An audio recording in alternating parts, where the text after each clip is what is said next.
Tonight, a rematch of what was a rather physical ending 5 nights ago when the Canucks beat the Oilers 3-2 in the final seconds. The Oilers, they were rallying to tie it up. But now, in this rematch, no Connor McDavid, no Tyler Myers. The two of them were suspended for 3 games for cross-checking. It was 2 separate cross-checks in that matchup that they delivered. And this will be the second of their 3-game suspensions for the two of them. They'll be sitting from the press boxes upstairs while their teams are playing tonight.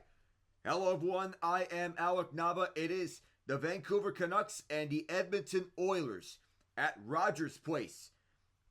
The Canucks 52-48 in their last 100 against the Oilers.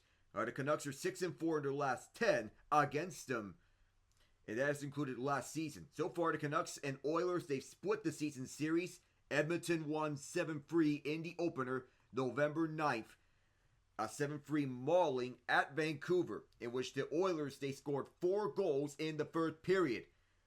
1 each from Connor Brown, Connor McDavid, Brett Kulak in the first half. Then Brown scored his second of the game later in the third period.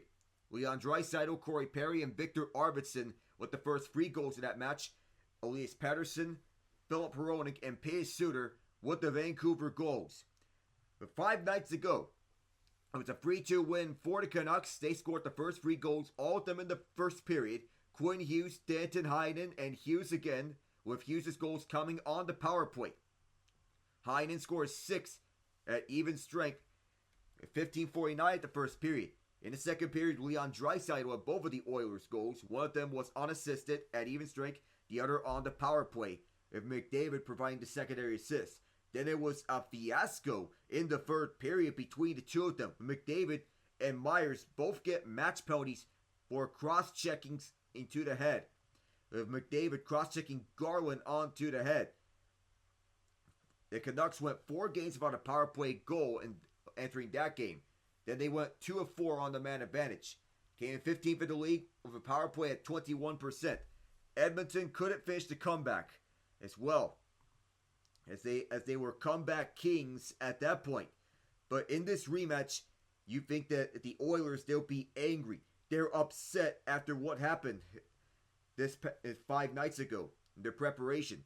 Canucks held a full morning skate, and Rick Tocchet said that Linus Karlsson, recalled from the Abbotsford Canucks yesterday, was a game-time decision. Played 2 games for the Canucks in a week leading to the Christmas break.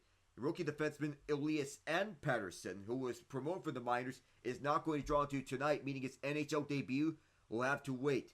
With the Oilers, of course, they would have to bounce back and with a meaning onto it for this game, given that these two know each other. The Oilers need a win.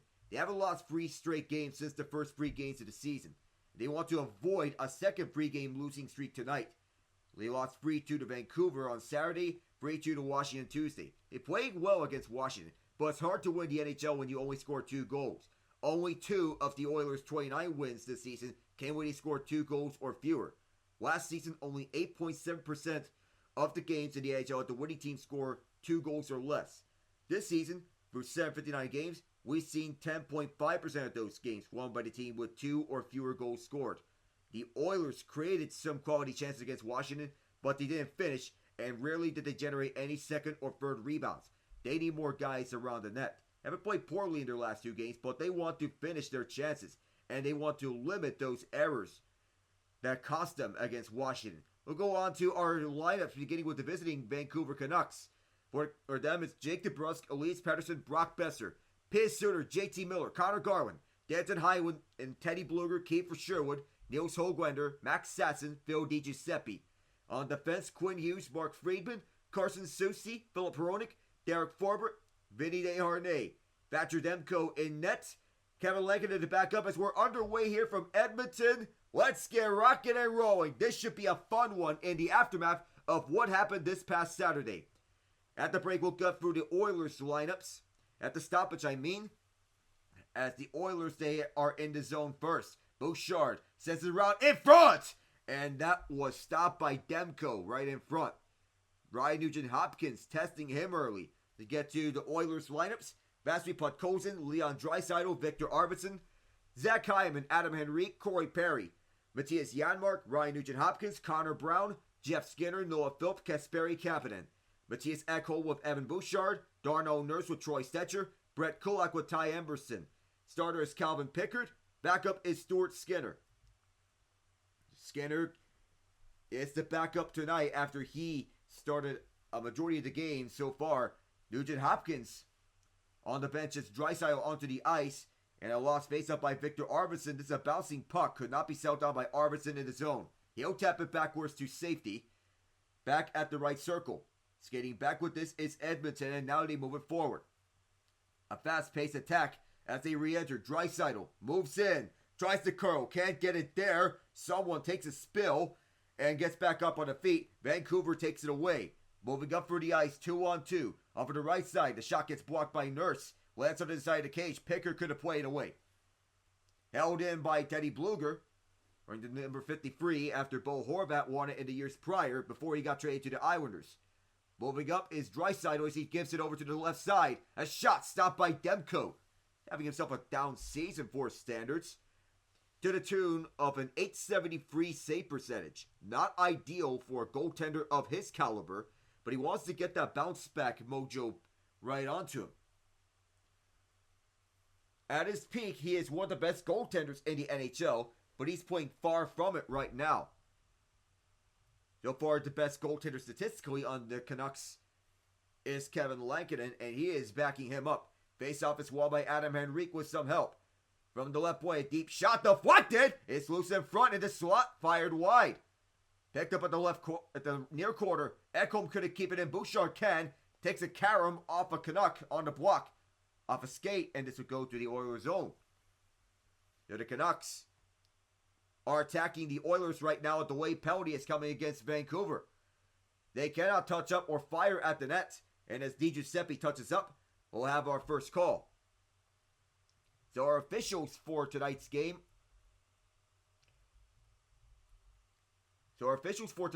Are Trevor Hansen, 14, and Brandon Blandina, 39. Weisberg Julian, 48. 56, and Brandon Grillo, 75. The penalty is on Kiefer Sherwood for roughing. Says he will sit down for 2 minutes.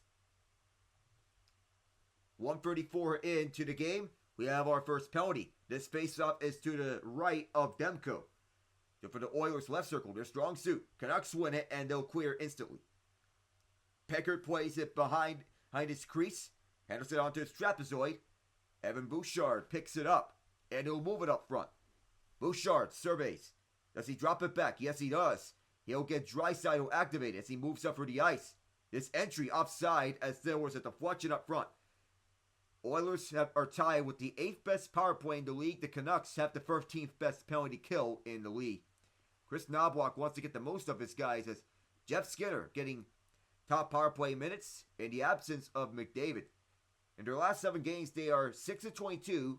Not characteristic of themselves, but do remember, in last year's 16-game winning streak, the Oilers, they capitalized. It's not because of their power play, because of how stout their penalty kill has been. Defense has been out on tear last season for them. And it carried on to the playoffs when they allowed just 4 power play goals. Drop pass for Draisaitl as he'll try again. Right past the stick of Pius Suter as this is a drop pass for Bouchard, and now here's Draisaitl in the right circle. They survey. The drop for Bouchard as he taps it back over to Draisaitl. Hronek in the way. In front, Skinner! Trying to stuff it home, can't! Hyman pries it free, and this will go for Bouchard to deep right point. Feed for Draisaitl on the backhand. Finds Jeff Skinner. Skinner tried to return it back for Draisaitl, but can't. And Pickard will play it up front for Bouchard. Now it's a dangerous opportunity for Jeff Skinner early as Bouchard will take it himself. He'll feed for Hyman. On his backhand, he'll drop it over to Skinner. And then another drop pass doesn't work. A Canuck was in the way. This could be a breakaway for Phil Di Giuseppe as Bouchard gets back. Di Giuseppe turned away by Pickard. The Oilers scoop it up, and it's Jeff Skinner with this. Chris Knobloch is comfortable double shifting his power play unit as Skinner slips and falls. That's the second time in which an Oiler slipped and fell onto the ice. Deep pass all the way forward as this was off the stick of Vincent Desharnais, who was on last year's Oilers. Onto the left point, Oilers hold. Nurse. On for the left circle, drop pass one more time. 3 seconds. Nurse. He and Echo play some catch. Power play's over. Arvidsson will look. Victor Arvidsson rips it. Blocked in front by Desharnais. Chopped all the way forward. Henrique kept it inside. From Gretzky's office, Corey Perry. Backhand pass. Did not make it onto the intended target. Perry up front. And Henrique had to jump to get out the way. The Canucks grab it down. Patterson wants to find an open man. He does. That was Desharnais. Long stretch pass. Too far. And this will be an icing against the Canucks. It's the second game of their 6-game homestand. They took a 3-2 loss against the Capitals previously. However, this is the second of 3 games in which both McDavid and Myers are serving their suspensions. Both of them for cross-checking each, and neither of them have appealed. And Ryan Nugent-Hopkins was so close to breaking even. 3-1 the shots in favor of the Oilers, but they're still looking for the first goal of this game. Noah Philp to take the face-off. Tie up, and it'll be scooped up by Derek Forbert. Desharnais looks to get this one through. Gets right by Troy Stecher, and that is another icing on the rushback. Stecher, a former Vancouver Canuck. Now with the Edmonton Oilers after some stints with the Detroit Red Wings and Los Angeles Kings. In the den, Arizona Coyotes. Draisaitl still onto the bench. Noah Philp wins this face-off. This goes for Emberson. The officials have deemed that he did not win that cleanly, and so he is flagged for a false start. That's going to be a 5-yard penalty and a replay of first down. So, Tyler Myers watching this from the press box as Vancouver wins this face-off. The Canucks are 1 point out of the second wildcard spot, right behind the Calgary Flames. Entering the zone is Philp. Shot is blocked. Gets it back. Fires, and it's stopped by Demko. At the far half boards, held in by Podkolzin. Back around, this goes to Philp. Just held in by Emberson. Fires it, deflected wide. That was a wild bounce. And holding is Kapanen. Kasperi Kapanen shoved aside. And this could not be held in as the Canucks are chasing so the Oilers. This will not be an icing as Stecher got in the way. Several whacks at this puck. Knocking the puck all the way back. And this will be a knockback. No stick tap. It is an icing.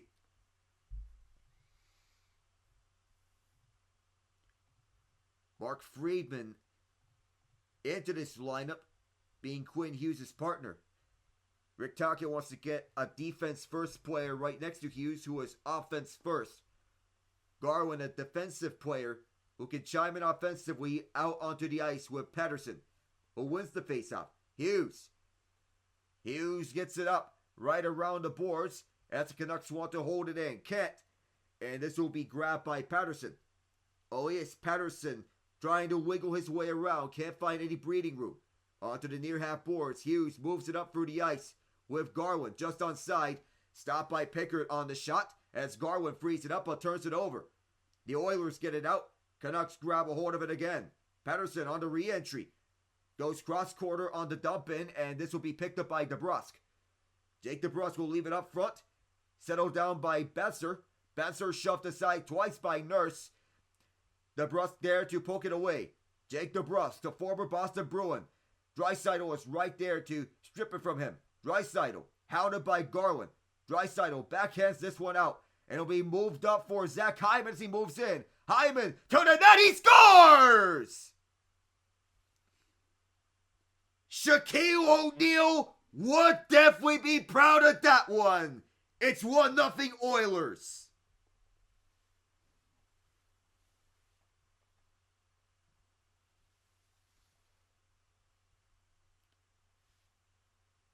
Good pressure by the Canucks on one end, but Draisaitl was there to poke it away from Jake DeBrusk and make a well-timed pass to Zach Hyman, who was waiting near the Oiler benches to pick it up. As he drives by Philip Hronek, he goes 5-hole as he adjusts the angle.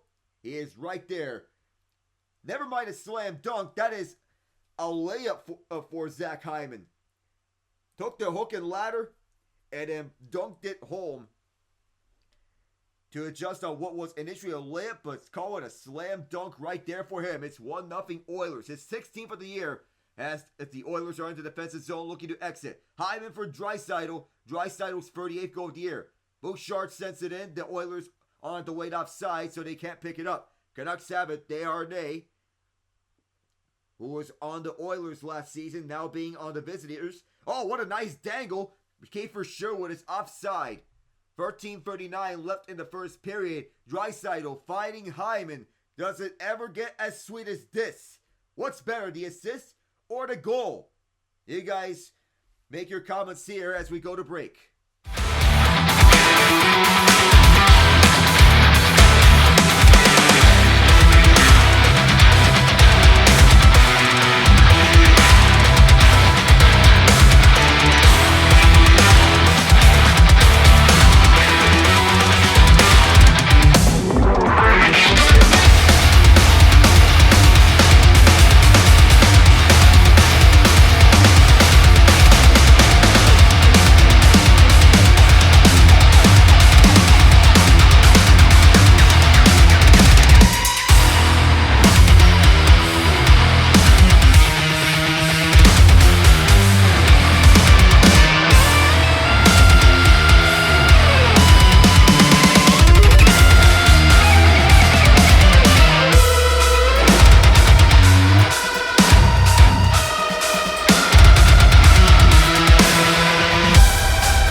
As we get back onto action here in Edmonton, it is 1-0. The Oilers want to strike right back at the Canucks, and with a fury. They found it back in the net early, and so they are going through. It is a two-man race for the Pacific Division top seed between the Oilers and the Vegas Golden Knights. Hyman is 8 points. His last few games against the Canucks, a nice little streak that he is going up. Vancouver wants to move it up to 6 to bounce off the near half boards. No icing here as this did not make it all the way. Ekholm picks it up. Matthias Ekholm, the former Nashville Predator. He'll back it up for Bouchard. Bouchard, the long stretch pass. Deferred to Connor Brown all the way across to take the bounce off of Matthias Janmark. Still in, even as it hit the official. Now Nugent-Hopkins on the deep shot. This did not make it all the way. Bouchard drops it over to Brown. Connor Brown. This puck may have been played with a high stick. That's why the play is blown dead. So, in terms of what we're seeing from the Oilers for this game, final game that these two games are going up against, the Canucks swept all 4 meetings of last year's season series with the Oilers on the way to winning the Pacific Division for the first time in a decade. But the two rivals met in the second round of the playoffs. The Oilers beat out the Canucks with wins in Games 6 and 7, with every game being a one-goal game except for Game 6. Things got heated in the final few seconds of play in the second game. McDavid and Myers were given match penalties for cross-checking and were later handed 3-game suspensions, and they will not be available. All the way back to the Oilers zone as they battle for the loose puck. At the near half boards, now at the near corner. Edmonton picks it up. Turnover here. This is the latest. Carlson fires! And a big save by Calvin Pickard. It is Carlson here tonight for Vancouver. He was a game-time decision entering tonight, but he is on the healthy lineup.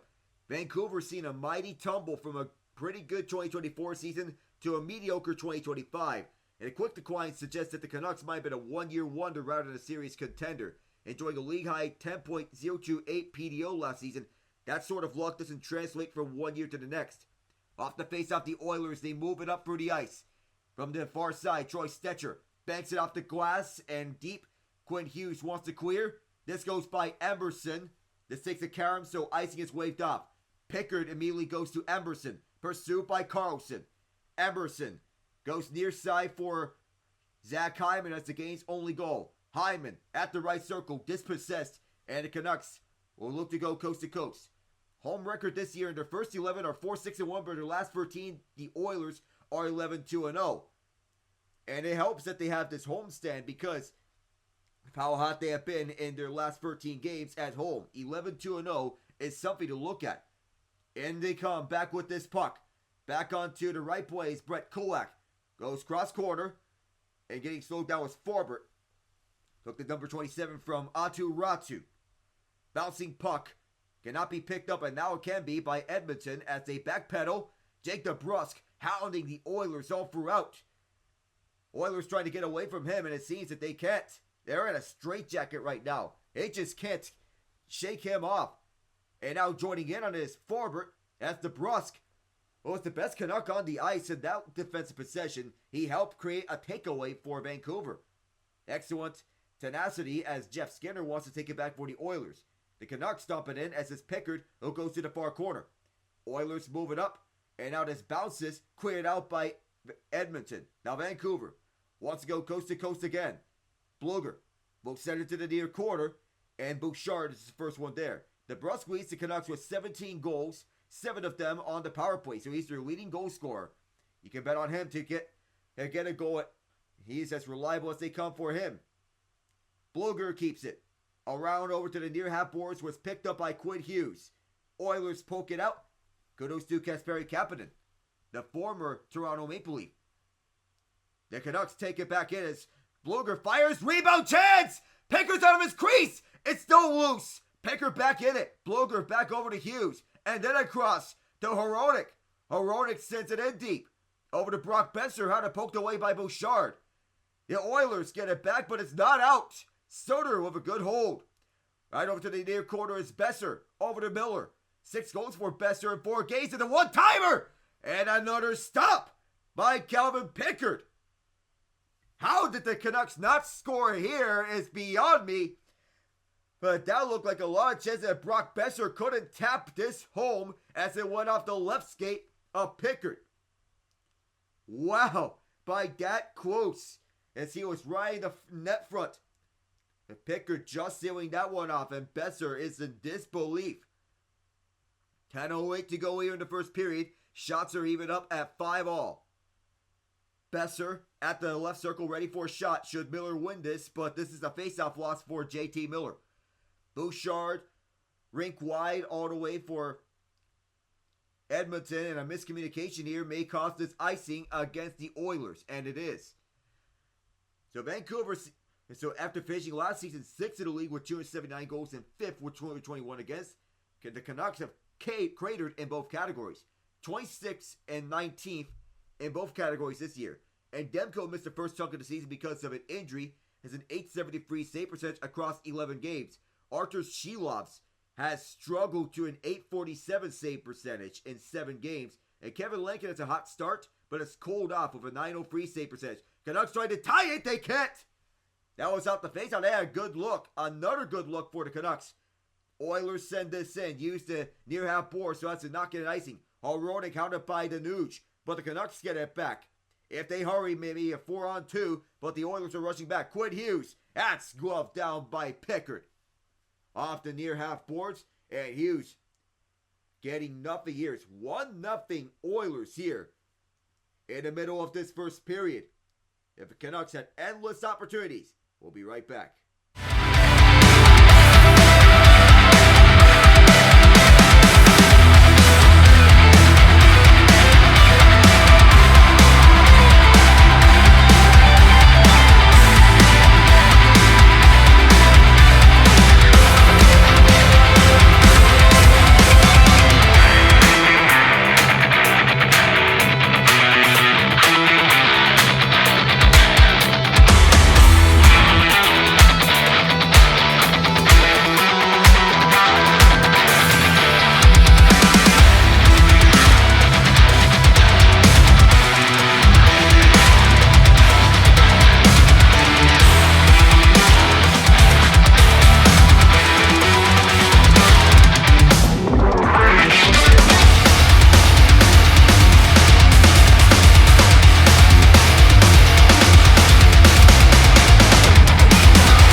Without McDavid this year, Draisaitl has 4 goals and 9 points. 3 multi-point games this season for Draisaitl without McDavid. So he's in good hands, nonetheless. McDavid had an injury earlier. Now McDavid serving a 3-game suspension. This is game number 2 of the 3-game suspensions of Connor McDavid and Tyler Myers.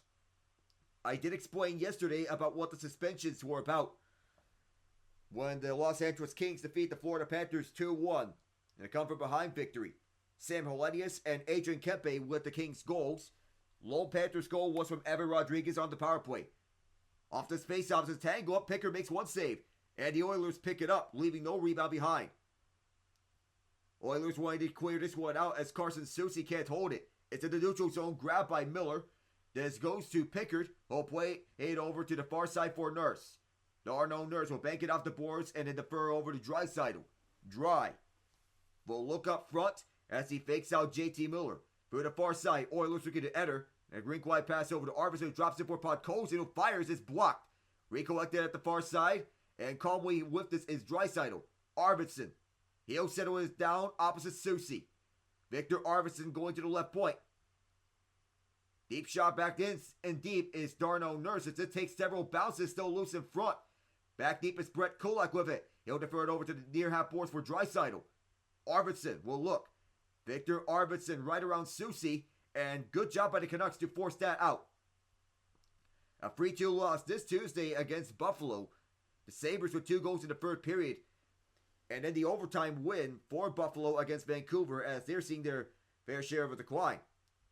Canucks will pick it up at the far side. Desharnais is tangled up. Oilers trying to take it back. They keep it in at the point. They'll send it to the near corners. Derek Mullane is closed off from the point. Hyman onto the far corner for Corey Perry and all the way to the right point for Emerson. Emerson goes to the swat. Turnaround shot went wide.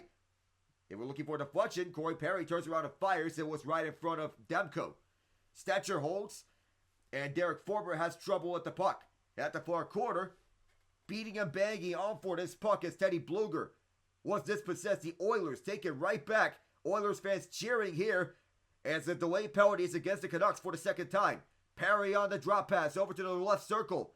As the Canucks touch up, we'll have the penalty called.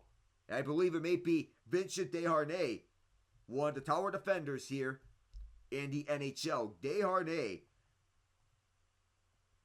a towering 6'7", second tallest Canuck on this roster behind the suspended Tyler Myers, who was a 6'8". It's a half cousin. Or I gotta check again.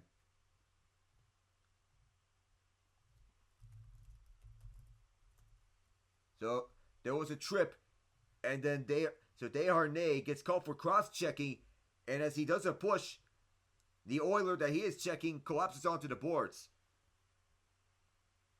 Tie up at the left circle. Canucks trying to clear this one out, but it's just held in by Bouchard. Zach Hyman there as well, moving against Nugent-Hopkins, who tries to go for Jeff Skinner, who can't finish this one. Canucks tie up Skinner. Hyman will defer over to the left circle. Draisaitl looks back for Bouchard, who goes back for Draisaitl. Draisaitl up front. Hyman's there. Demko covers up. He is able to hold the zone. Myers nicknamed the Big Easy or the Big Tex when he started his NHL career because he was born in Houston. But after moving to Vancouver, he earned the nickname the Chaos Giraffe from fans. He is the half-brother of Quentin Grimes, who plays for the Dallas Mavericks.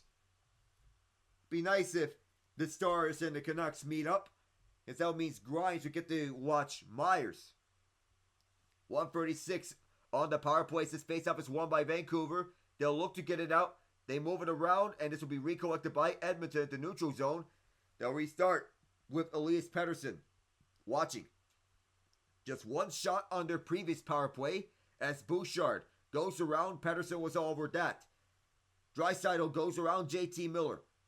Oilers were 0 for 3 on the man advantage against Washington this past Tuesday. 2 days since that game happened, and he wants to get onto the board on the man advantage. Hyman, tic-tac-toe! And there's a save from Demko right in front. Hyman wanting to create some space. And Demko's right there along with his Vancouver defense. At the far half boards, Oilers keep. It's not out. Bouchard is still there. Bouchard will go over to the right corner. Looking over is Draisaitl. Who does he go to? He'll go back to the near corner where's the Nuge there. He and Draisaitl exchange spots. Draisaitl in front, the tap from Nugent-Hopkins. Draisaitl rips it off the bar. That was so close to making it 2-0. The Canucks were 7 of 10 in their last 4 games on the penalty kill. So this is a good opportunity for the Oilers to capitalize. Draisaitl and that pass over back for Bouchard as he holds it. Evan Bouchard. The Draisaitl once again. Draisaitl from the near corner. Continues to survey. 11 on the power play. Bouchard. That shot's blocked. Draisaitl. He'll look. Rips this one up. Rebound back door. And Nugent-Hopkins picks it up off the rebound. Nugent-Hopkins to Draisaitl. Score! At the trail end, the power play. Neon all over the ice. 2-0.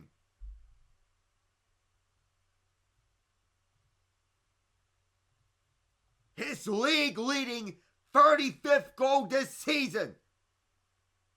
Lots of traffic in front. And as Draisaitl ripped that one off the bar in the first chance, the second one took a chaotic bounce to Nugent-Hopkins, who was waiting with this one. Draisaitl fought shoot the entire way as he makes up for the shot that went off the bar last time around. Wide open net for him, and he found all sorts of daylight from the right circle. 9-6 the shots in favor of Edmonton. The Oilers are angry. The Canucks need an answer. They need a pulse. So far, this first period has been the inverse of the first period of the last game these two teams met. It's a power play goal with 1 second left on a man advantage. Nugent-Hopkins and Hyman have the assist. It's the 4th multi-point game for Draisaitl in which McDavid was not onto the ice. This is collected in near half boards and then tucking it in again! Adam Henrique! It is 3-0 and it's a madhouse here at Alberta's capital.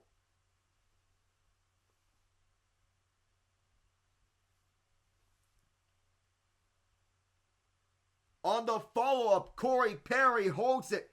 And on the battle at the far corner, the Canucks couldn't take it away. Matthias Ekholm finds Adam Henrique up, banking it off the boards, and Henrique tucks it in back door at the line. What a play! And then tucking it home with Corey Perry also causing chaos at the front of the net. Thatcher Demko having himself a down year, but this has got a sting. And the Oilers need a scoring punch. It's good for them to start out in front of this game. They needed this one badly. 10-6, Edmonton leads. Of course, the storyline being, how will the Oilers do without McDavid against the Canucks? Do we see the physicality from last night ramp up? Well, so far, not a lot of physicality and more Oiler domination. This is held down by Pickard as he delivers it over to the far side, now near side. For the near half boards, Quinn Hughes wants to keep it in. Bouncing puck swept away by Kulak as Suter was right there in front. Noah Philp right behind the net as the Canucks are right over the play. From the left point, Hughes, the Furs, over to the right point. Now at the near corner, Suter with Hughes rushing in deep. Oilers take it away, and here's a 2-on-1. Philp from the right circle. Philp, toe drag, shot, stopped by Demko. He needs some redemption for giving up 3 goals on 10 shots. The Oilers putting an exclamation point in this first period. It's suffocation here as this puck is batted up and settled down by Pickard onto the near corner. Right over the head of Bluger, settled down by Farber as he and Desharnais are back deep. Up front as Patterson gets shut down. Wings his way through a Sherwood, but no much more.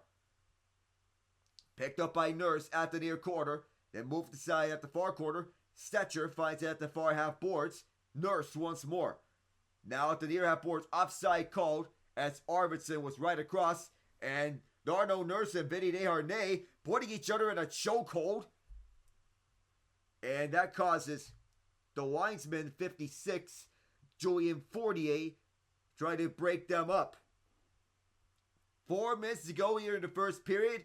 Oilers suffocation. So far tonight, it's 3-0. I am Alec Nava. We'll be back.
Draisaitl started with a feed up front for Zach Hyman. Then continued with Draisaitl firing a one-timer for the right circle, trailing seconds at the power play. Then Matthias Ekholm off the backboards to find Adam Henrique, who's waiting backdoor right beside the net. As we get back on the way off this offside, 4 minutes to go. Oilers up 3-0. Canucks have had no answer. 2 goals in 21 seconds for Edmonton. Draisaitl followed by Henrique as this puck is loose at the right circle. Canucks pick it up. They need something in terms of a goal, and badly. At the near half boards, Edmonton wants to move it up through the ice. Vancouver can't get anything out of this as Bouchard moves it through the far side of the ice. Deep pass over to Podkolzin was the first one to the puck. They are there as well, and the Canucks poke it away for a split second. Battle for the puck at the near half boards. Arvidsson there. Now this is moved up and this bounces over at the near half boards for Garland. As he and Ekholm battle for the puck. They both go down on their knees, both of them getting back up. Once again a battle. And now Vancouver, this is Soucy. Well, look, shot makes it to the net. It was stopped by Pickard. Vancouver keeps it in. Right inside as this one right by one guy. A tangle up, which rids Vancouver with the puck for a split second. Now Soucy shoots, and that makes it all the way to Pickard through traffic. Somehow, some way, it got there with Eddie Bluger right in front, trying to get a stick on the lane. Leon Draisaitl sits down. As Carson Soucy, he saw the shot, but there was no deflection. The plan of attack there was to make a deep shot and then get a deflection to change angles. There were no deflections from either Bluger or DiGiuseppe at that time around. Canucks win a face-off, but they can't get a hold of the puck. Now they can as they keep it onto the zone. DiGiuseppe left side fires, so that was actually Suter, who gets turned away by Pickard. Oilers grab it. They want to clear, and it gets right by Hronek, who was chasing back for the puck. No icing as it was short of it. Hronek tangled up alongside one other Canuck. That was one of his teammates. And back deep is Emerson. Acquired for the San Jose Sharks when Cody Ceci was dumped off. From the far side, the Oilers bouncing up and around. This takes several bounces as Edmonton's back in the zone again. Connor Brown through the far side. Oilers playing this as it goes back for Kulak, who fires one from deep. And Demko grabs a hold of it. The Oilers lost their last 2 games in regulation for the first time since November 4th and November 6th. They have not had a 3-game losing streak under Chris Knobloch. Pickard his last 8 starts, 7-1-0, 261 GAA, and a 900 save percentage. Games of 2 goals allowed or fewer being just 3. He's been solid in his crease. And kudos to this Oilers coaching staff. They want to make it back to the Stanley Cup final and finish the job to give Canada their first Stanley Cup in 32 years. If there's a team that they could do it, they may certainly have the best chance. Face-off won by the Canucks, Mark Friedman winning this one. Kiefer Sherwood moves it up. And the Oilers stop him at that far side as this bounces up and out. Vancouver gets it up. Teddy Bluger. This takes a bounce once, and the Oilers want to take advantage of this. Zach Hyman gets it up, but not for much longer as the Canucks tie him up at center ice. Whacking it forward several times with 1:47 to the period, as back deep is Nurse. Edmonton's 15-8-1 at home, winning 6 of their last 7 at home. Last game was a loss, but they want to reverse that loss and make this a win. Perry braced himself, the 39-year-old who turns 40 on May the 16th this year. Wanting to win one last Stanley Cup before potentially calling it a career. Too far on that pass, and then back with it is Forbru, who fires it, only to be turned away by Pickard, who holds. Just like that, Calvin Pickard has been solid as net. Kevin Lankinen, Thatcher Demko, and Artur Shilovs have combined for an .889 save percentage, which is considerably lower than the .909 that Demko, Casey DeSmith, and Shilovs had last year. The Canucks had 5 players score at least 20 goals last season, but this year only 2 of them are anywhere close to where they were last year. Brock Besser with 15 and Garland has 11. Jake DeBrusk is their goals leader, by the way. Oilers win the faceoff and clear it out onto the Vancouver zone. Is this going to make it for an icing? No, it will not. They wave it off for some bizarre reason. This was a foot race at that right side. Evan Bouchard sells it down. Ekholm on the keep. Right around Draisaitl. One-timer from Bouchard. And Demko grabs a hold of this. We have another commotion. Have to see if we see any of the gloves dropping here this time around. This is a setup pass for Evan Bouchard, who does a nice little give and go for Ekholm. And as this goes for Draisaitl locates Bouchard moving up front at the top of the right circle and then goes to him when he gets there on a no-look pass. Noah Philp to take this face-off. False star in the draw. Draisaitl is still out there. And he'll be the one taking the face-off. He loses this one. Final minute this first period. And the Canucks want to get something to try and counterattack because there's a whole lot of nothing. 9-3 to shot scoring chances advantage in favor of the Oilers. Noah Philp turned away by Derek Forbert. Moved up for the far side. This one deflected out. 45.6 seconds left in the first period. Henrique from Ekholm, that last goal. The Canucks are heading to this game expecting to hear a lot of jeers and boos in the crowd after what happened last weekend. And despite all the narratives, Rick Tocchet believes the drama is overblown and that his team will play a game focused on earning another 2 points. So far, it's far from that. They hosted a basement-dwelling Buffalo Sabres looking to build on their win over the Oilers. But they couldn't. 40 seconds ago as Vancouver, they get it up as this bounces off of Pickard, who's having himself a nice game. Held in by Quinn Hughes. And this is at the near side from Pettersson. Center pass in front, turned away by the Oilers. Several sticks in the lane. 25 seconds. Pass up front and moving up with this one is Connor Brown as it's a tangle up right behind the net. Ryan Nugent-Hopkins let this one slide by as the Canucks clear it. Brett Kulak sells it down. Final 10 seconds. Oilers don't need another scoring chance. They can just run out the rest of this clock if they want to, and that's what they will do.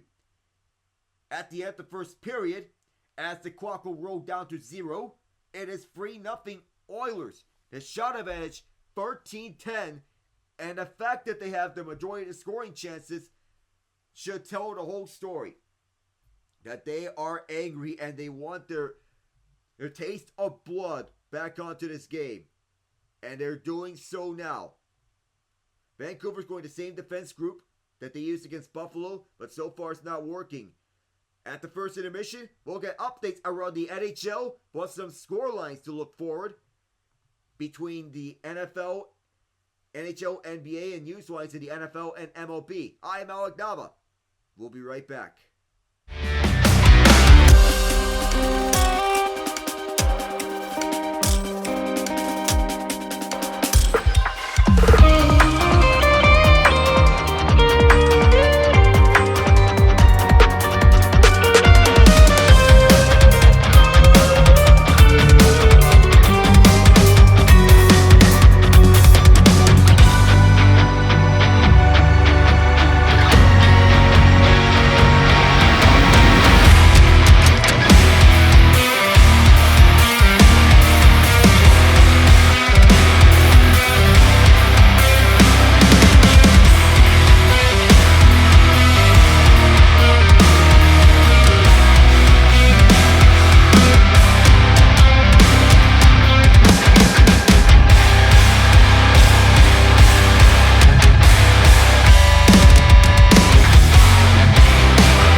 have dominated the first 20 minutes of play here in this game to the tune of a 3-0 lead as we get you for the rundown throughout. And to get you the recap, I'm Alec Nava. Welcome on board to the first intermission report. Zach Hyman from Leon Draisaitl and Victor Arvidsson to begin the scoring. Arvidsson's credited with a secondary assist. Draisaitl on the power play from Hyman and Ryan Nugent-Hopkins on the second goal of this game. So Arvidsson credited with the secondary assist for creating that takeaway right on the Canucks. And Draisaitl also forced it. Adam Henrique from Matthias Ekholm, backdoor. The Draisaitl and Henrique goals coming 20 seconds apart to get the Oilers a 3-0 lead. Shots are 14-11 Oilers. Hits are 11-9 Canucks. The faceoffs won are 14-11 Canucks. Block shots 8-2 Canucks. Takeaways are 1 apiece. And giveaways 5-2. The Oilers, they generate the more chances here. And so far, they're doing good. And by the way, in terms of news around the NHL, the Utah Yetis trademark was refused by the trademark office as the NHL team name. President of Hockey Operations Chris Armstrong said, since acquiring Utah's NHL team, we have been carefully evaluating possibilities of the permanent identity team while working within the complicated world of trademarks and intellectual property. Ryan Miller of KSL.com in Utah said that the U.S. PTO rejected trademark application because of the likelihood of confusion for consumers through other companies and brands that use the name. In a memo dated on January the 9th, UPSPTO wrote the word Utah is generic descriptor rendering the wording Yetis as a more dominant element of the mark. The patent office said that Utah Yeti also wouldn't be accepted because the singular or plural form of a registered trademark is essentially identical in sound, appearance, meaning, and commercial impression, and thus the marks are confusingly similar. So they were seeking to use it on a variety of clothing items. The USPTO said a database search turned up a number of third-party marks registered for use in connection with the same or similar goods and or services as those of both applicant and registrant in the case. Among those parties, Yeti Coolers LLC, making drinkware, coolers, and clothing. The memo was a non-final office action. UHC says first season in Salt Lake City. In June, it was announced. So the confusion may be stemmed from there. So as we look at the latest on the Jacob Markstrom front. So Markstrom is expected to miss time. So just got the latest Emily Kaplan alert from ESPN. Markstrom will be out for weeks with a lower body injury. But imaging on Thursday revealed that the injury is not as bad as the team initially feared. So Markstrom expected to miss substantial time as we look back at his injury services. So Markstrom said, Emily Kaplan reported, Markstrom will be out weeks of a lower body injury. Imaging on Thursday revealed that the injury is not as bad as the team initially feared. Markstrom collided with Justin Brazeau in the second period. After receiving attention onto the ice, he was able to skate off on his own but did not return. He made 6 saves in the game before he left with the injury. Replacement Jake Allen stopped all 16 shots in relief. And that's brutal for him, but nonetheless, good thing that Jake Allen was there to help in relief. So go on to the score lines. So the final scores, the Carolina Hurricanes win 7-4 over the Columbus Blue Jackets with 5 goals in the second period after they trailed 2-0. Seth Jarvis, Eric Robinson, Jackson Blake, Sebastian Aho, and Jordan Martinook. For Jesperi Kotkaniemi and Jarvis again scored in the third period. Columbus goals from Kent Johnson, Kirill Marchenko, James Van Riemsdyk, and Dmitry Voronkov. The Rangers beat the Flyers 6-1. After the Flyers scored the first goal in the first period from Owen Tippett, the Rangers scored 6 unanswered. Braden Schneider, Adam Edstrom, Keandre Miller, Philip Keto, Adam Fox, and Riley Smith. The Fox is on the empty net, and Smith on the power play. The Detroit Red Wings beat the Montreal Canadiens 4-2. 2 assists from Mort Seider. Jonathan Berggren, Alex DeBrincat, Andrew Kopp-Shorehand, and Dylan Lark on the power play. The goals for Detroit. Kirby Doc and Caden Goulet for Montreal to strike right back. Sam Montembeault was 41 of 45 tonight. Valiant effort. Cam Talbot, choice 7 of 29. And the Boston Bruins blanked the Ottawa Senators 2-0 tonight. The only 2 goals come from Morgan Geekie, and on the empty net, David Pastrnak. Anton Forsberg stopped all but one shot, 24-25, while Jonas Korpisalo, 29-29 against his former team. The Flames are up 1-0 against the Buffalo Sabres right now, as the only goal came from Jonathan Huberdeau shorthanded. Dustin Wolf is 14 of 14, Ukko-Pekka Luukkonen 6 of 7. The Utah Hockey Club up 3-0 on the ESPN Plus exclusive. Barrett Hayton, Clayton Keller power play, and Lawson Krause scoring for Utah. Kirill Vejmelka a perfect 17 of 17. Philip Gustafsson 15 of 18 on the other side. It is also 3-1 between the Vegas Golden Knights and the St. Louis Blues. Pavel Dorofeev scored the latest goal on the man advantage. Mark Stone and Victor Olofsson in the first period. Jordan Kyrou scored the only goal for St. Louis. Ilya Samsonov, 8 of 7. Joe Hofer, 21 of 24. So Connor's grandmother's 90th birthday party is there. Looking at Connor McDavid and his birthday party for his grandmother. Oh.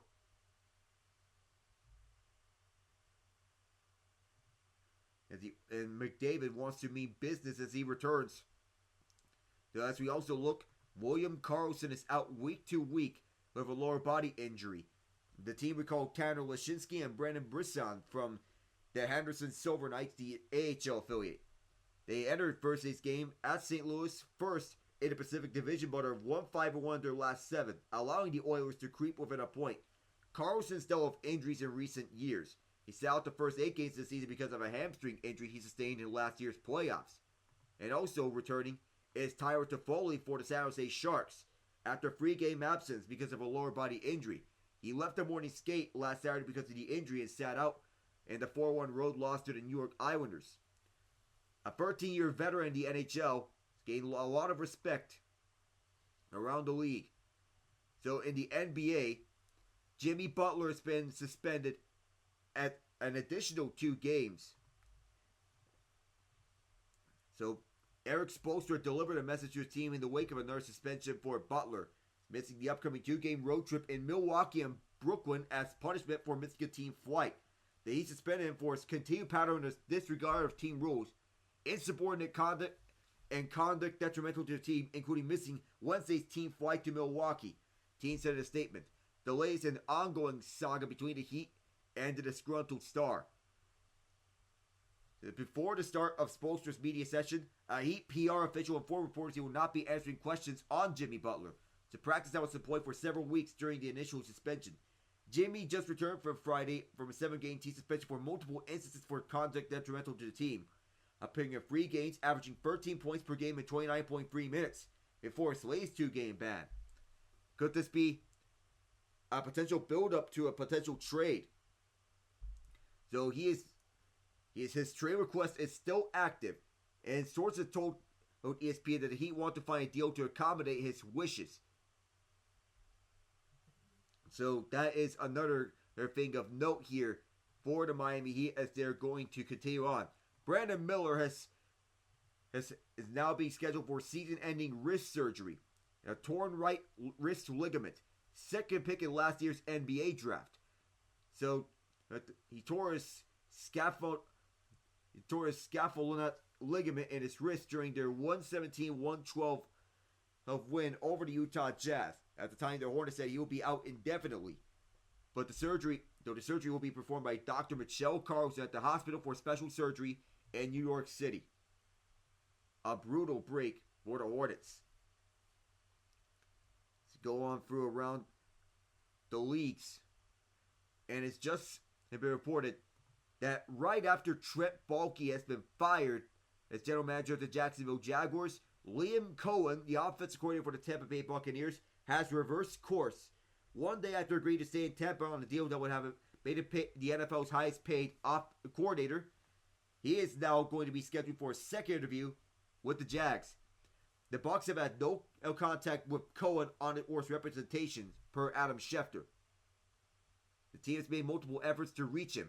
Cohen did reach out to the Bucks coach Todd Bowles evening to inform him that he was interviewing with Jacksonville. This latest return to Jacksonville's head coaching hunt, though Cohen figured he owed it to himself with the team about the job. So Balke was retained when he fired Doug Peterson, but now after both Ben Johnson and Aaron Glenn are going elsewhere, Balke has been fired.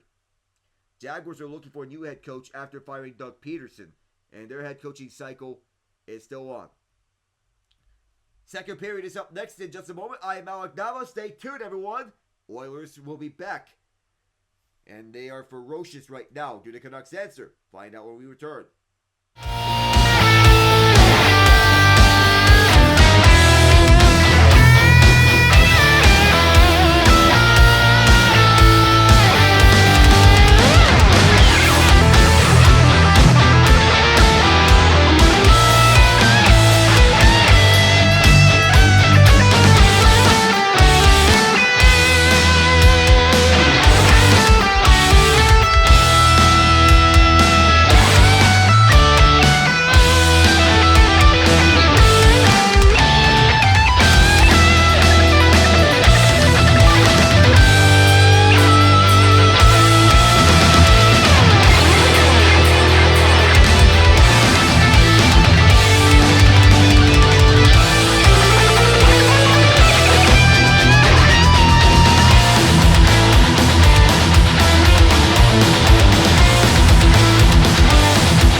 As we enter the second period, Marty Jones, a World War II vet and was once a member of the Royal Canadian Armored Corps within the division of the Canadian Army. So, part of the Canadian Army, the command responsible for the operational readiness of the conventional ground forces of the Canadian Armed Forces. Fought for station during World War II, during D-Day. Was there. Salute to war veterans. Our heroes. Second period underway here. The Oilers up 3-0. They've been the dominant team so far. Shot on goal has been retracted from them, but nonetheless, the score remains the same. This puck bounces around, and this goes back onto the Edmonton zone. Oilers in their home Gretzky blue uniforms. with orange shoulder pads. Canucks in the road whites. Settled down by Quinn Hughes as he sends this one across for his partner, Mark Friedman. This bounces up and into the zone. Onto the trapezoids was picked up by Pickard. Edmonton slows it down as they wait with this. And waiting some more is Ekholm. Oh!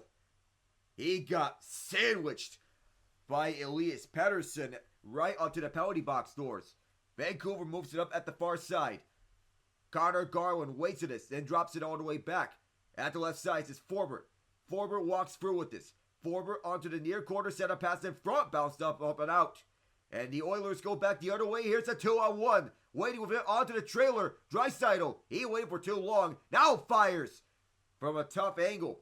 And that was caught by Demko as the shot was from the near corner. But Matthias Ekholm got a big hit by Elias Pettersson on a hip check. Then another hard hit on the way back from Vasily Podkolzin on Derek Forbert. That the physicality is still strong as ever as the two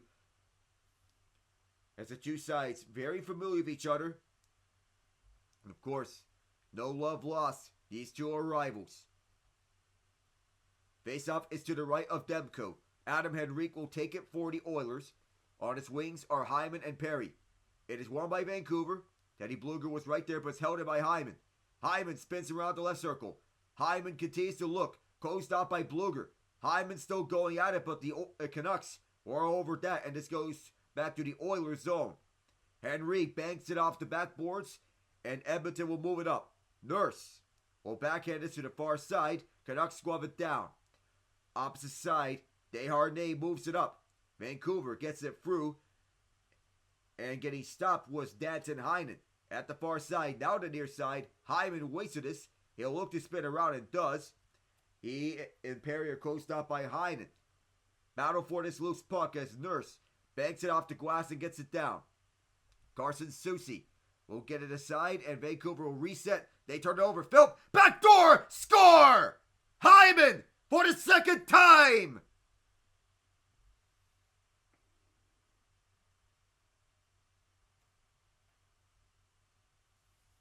And Noah Philp gets career NHL point number 2 with this latest goal as he finds Hyman waiting backdoor all alone at the side of the crease and right in front of it. Now does Rick Tocchet decide to pull Thatcher Demko?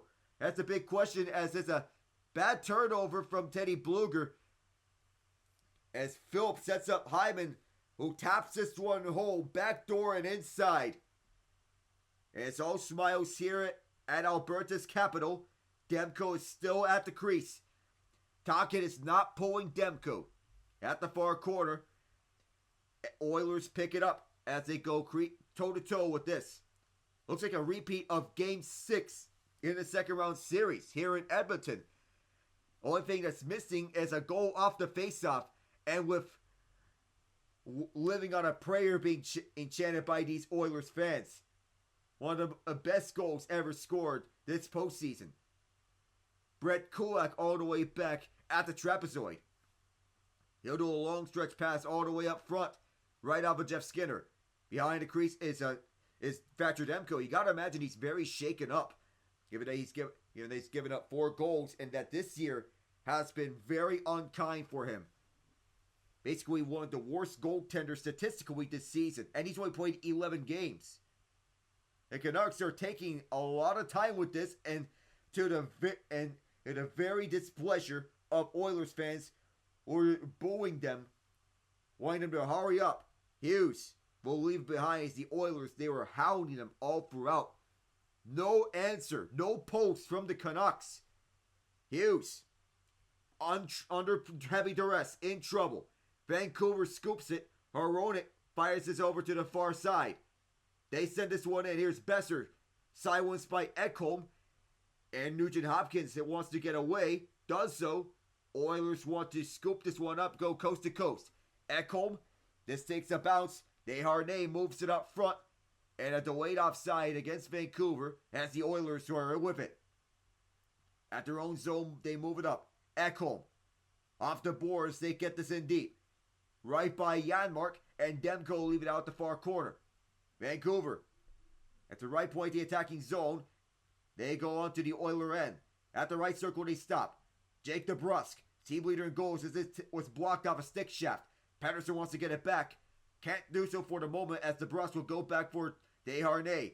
Desharnais wide the net as this bounces up and around. Cleared out by Edmonton, and here's a free on two for them. Left to the right side, off for the trailer Arvidsson. Pass wide of him. Vancouver, they get this all the way down, but it's way too far. The intended man is an icing as Brett Kulak was there ahead of Bluger.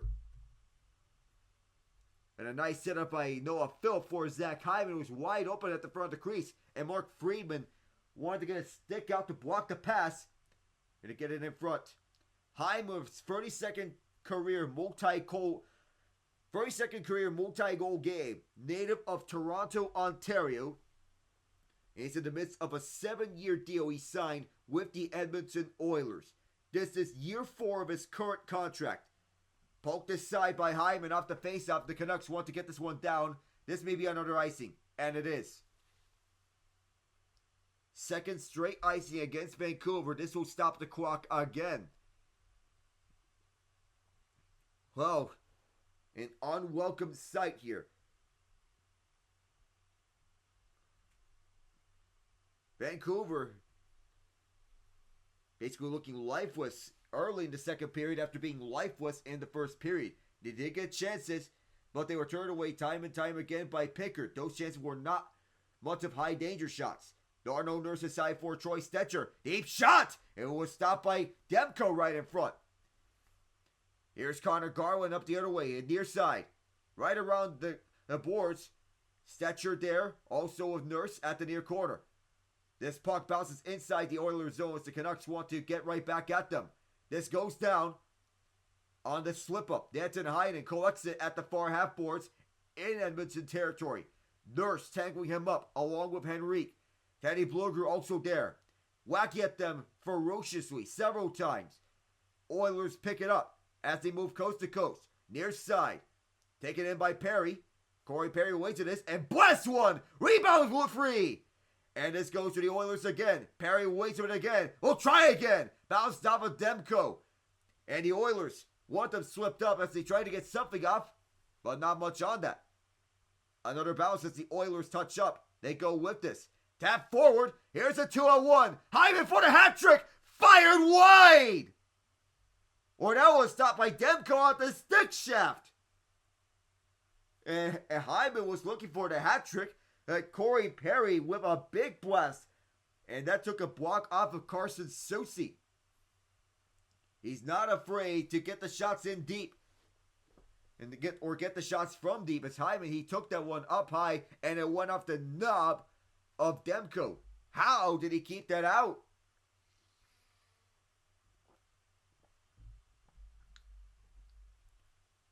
You know how Hyman is one of the best goal scorers on the Oilers. He's playing like that.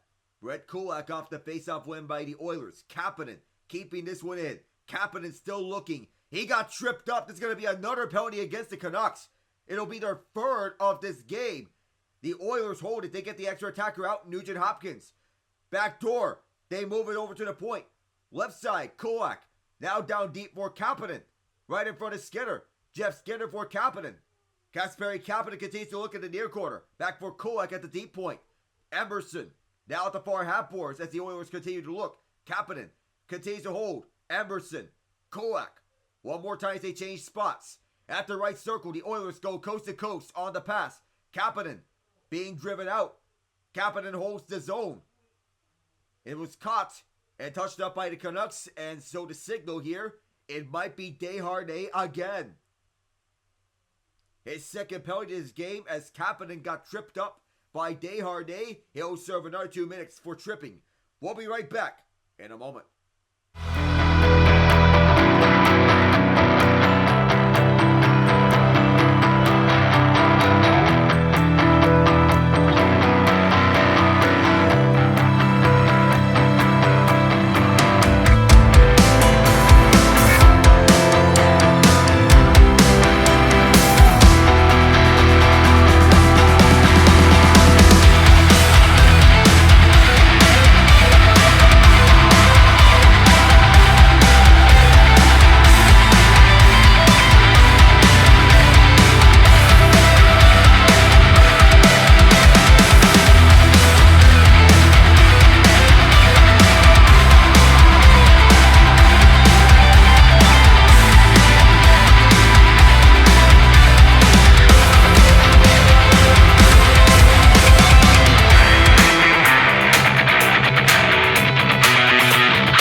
Hunter the Lynx next to Marty E. Jones, World War II veteran.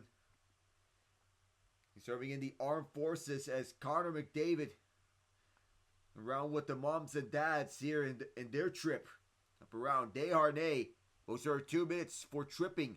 Second penalty he is serving in this game. The Oilers looking to find the back of the net again on the man advantage.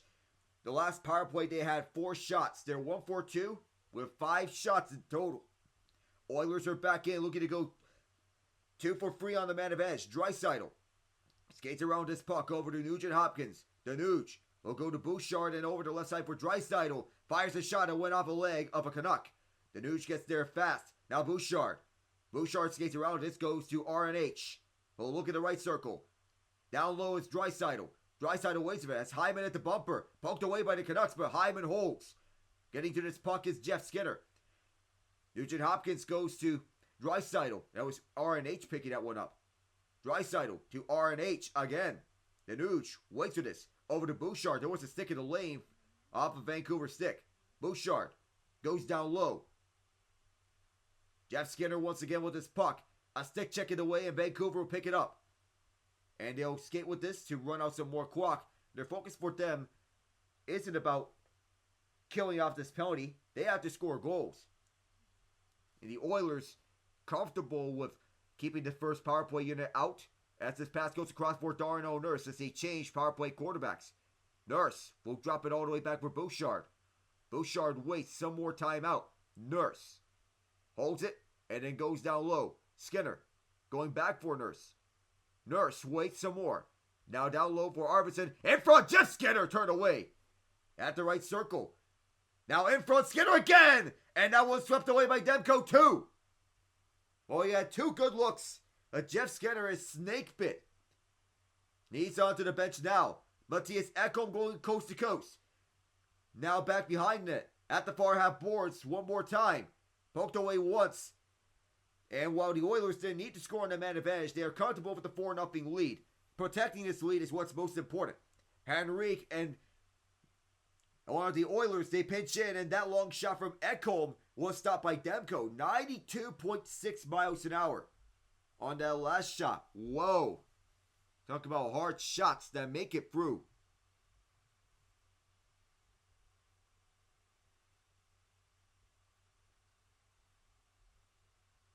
Well, Tom Brady was with Dude Perfect last week.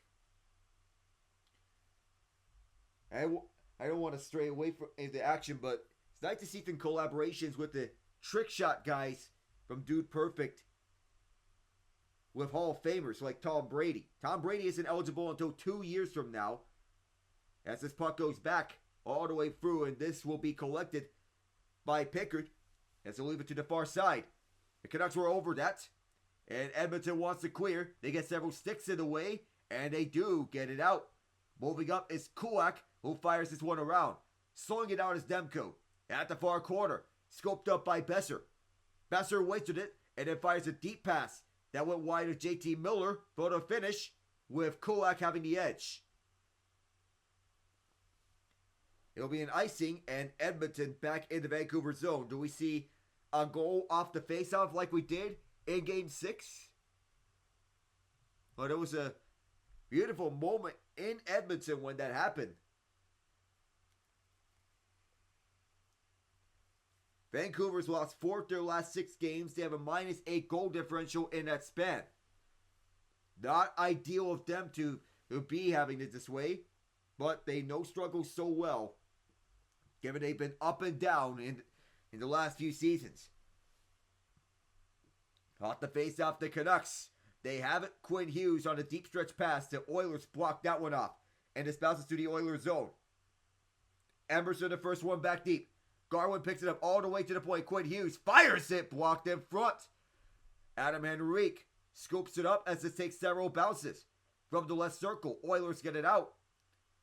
Zach Hyman was tangled up. The Oilers help him out, though, as they get it out their own zone again. They move it up. And Quinn Hughes, with Corey Perry on his face, skates away from danger. Hughes, onto the far side. Moved it back in by Garland. Back for Hughes, and he goes back. And Calvin Pickard, oh! He got hit on a save, and we have fisticuffs right afterwards. Everyone is getting tangled up right onto the mask because he was hit making a save. And two Oilers want to dogpile on Hughes. Nurse wants a piece of Vincent Desharnais. Teammates last year, rivals this year, friends, maybe never. Conor Garland, also in the middle of it. Well, they're picking up from where they left off in the last game. The officials will sort this one out in the end. I believe Garland and Nurse, alongside Perry, they'll be given escorts to the penalty box. Corey Perry's getting into the mix as well. There's a long-time bleeder as we take a look at the last replay. A low starter step by Conor Garland as he finds Quinn Hughes. And that initiated when Garland, he poked Pickard right after he covered that puck. He didn't get hit in the mask. But there's several punches on Quinn Hughes from Corey Perry. Feels like Perry, he sucker punched Hughes. It goes up and over and Hughes goes tumbling down. And Patterson took exception to that with Henrique still going after him. Nurse is also in the box. Garland in the box for Vancouver.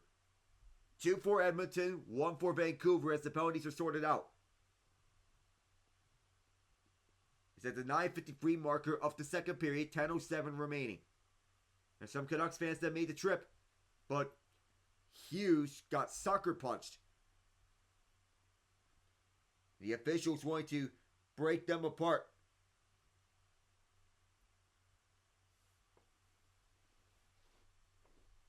It might not seem to be actually, I don't believe it may actually be a shot towards Pickard. Maybe onto the swat it seems, but Garland want to poke the puck into the net. That seemed to be the intention. It's coincidental minors. We stay 5-on-5. Nobody gets a power play out of this. Halfway in the second period as this is fired in by Edmonton and right around for the net behind Demko. This takes a bounce. Oilers scoop it up. It's Echo. One-timer. Wide the net. Loose in front. Could not be tapped home. Kapanen picks it up. Opposite Herodic. Kapanen goes down. Vancouver wants to get this one out. Several stick whacks at the far half boards. Linus Karlsson there as well. Karlsson wants to clear. Oilers hold it. Inside the zone as they get even for Ekholm. A deep shot is gloved down by Demko. 9.5 to go here in the second period. But that's action highlighted by that poke by Conor Garland. And then chaos. And it was out of control. We'll return.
beautiful backhand pass from Leon Draisaitl to Zach Hyman as he cuts to the front of the net to get the first goal of the game.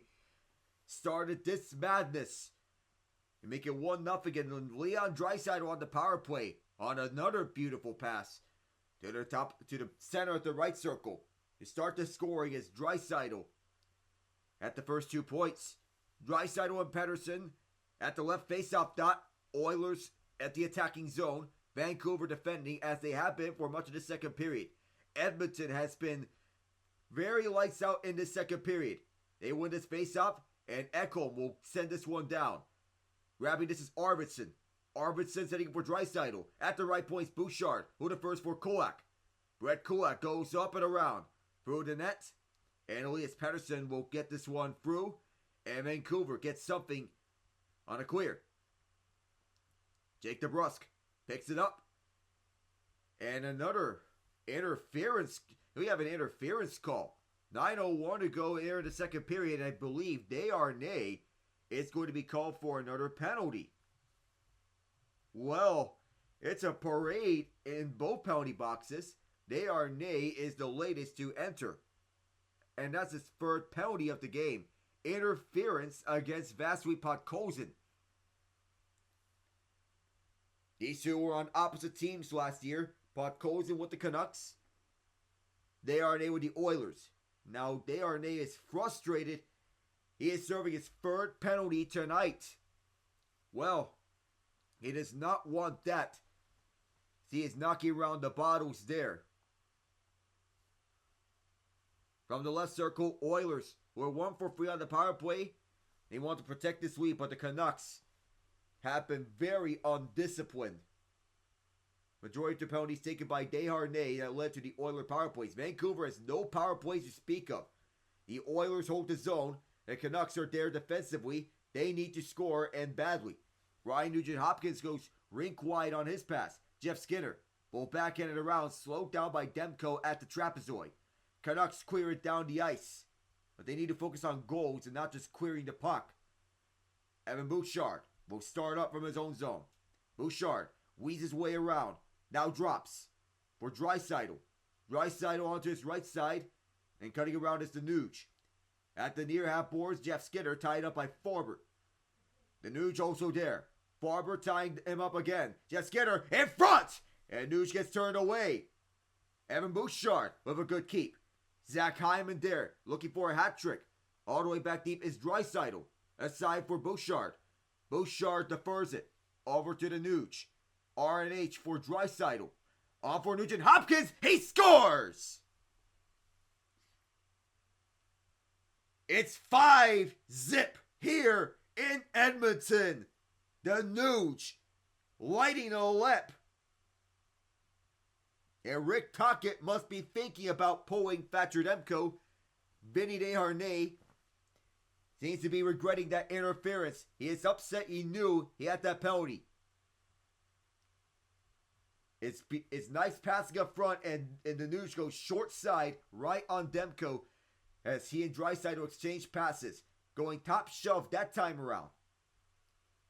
Has that elite passer ability, and once Desharnais saw that goal, of course the reaction from him is there. The Nugent-Hopkins goal, 12:02 in the second period on the power play. Draisaitl and Bouchard the assist. And Zach Hyman still looking for a hat trick as this pass is back deep. Mark Friedman protecting the puck away.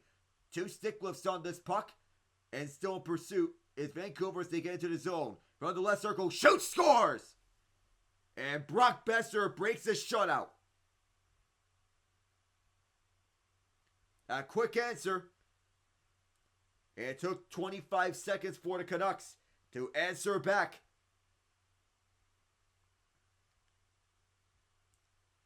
Last year, Brock Boeser had a 4-goal game against Edmonton. Here he gets one for Vancouver. Over the left circle on his off wing. And he shoots it far side, getting this drop pass from JT Miller. And Boeser made no mistake going inside. Picker wanted that one back.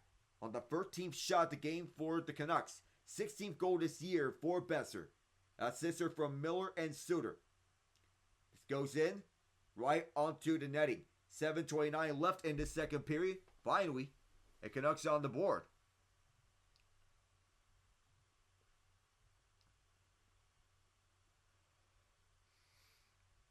So as we continue to look,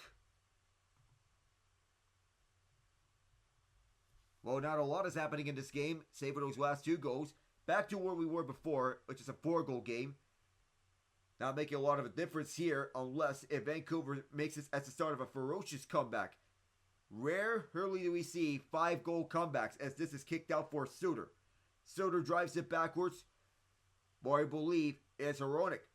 The first to the side for forward. This is moved up. Brett Kulak, the first one back.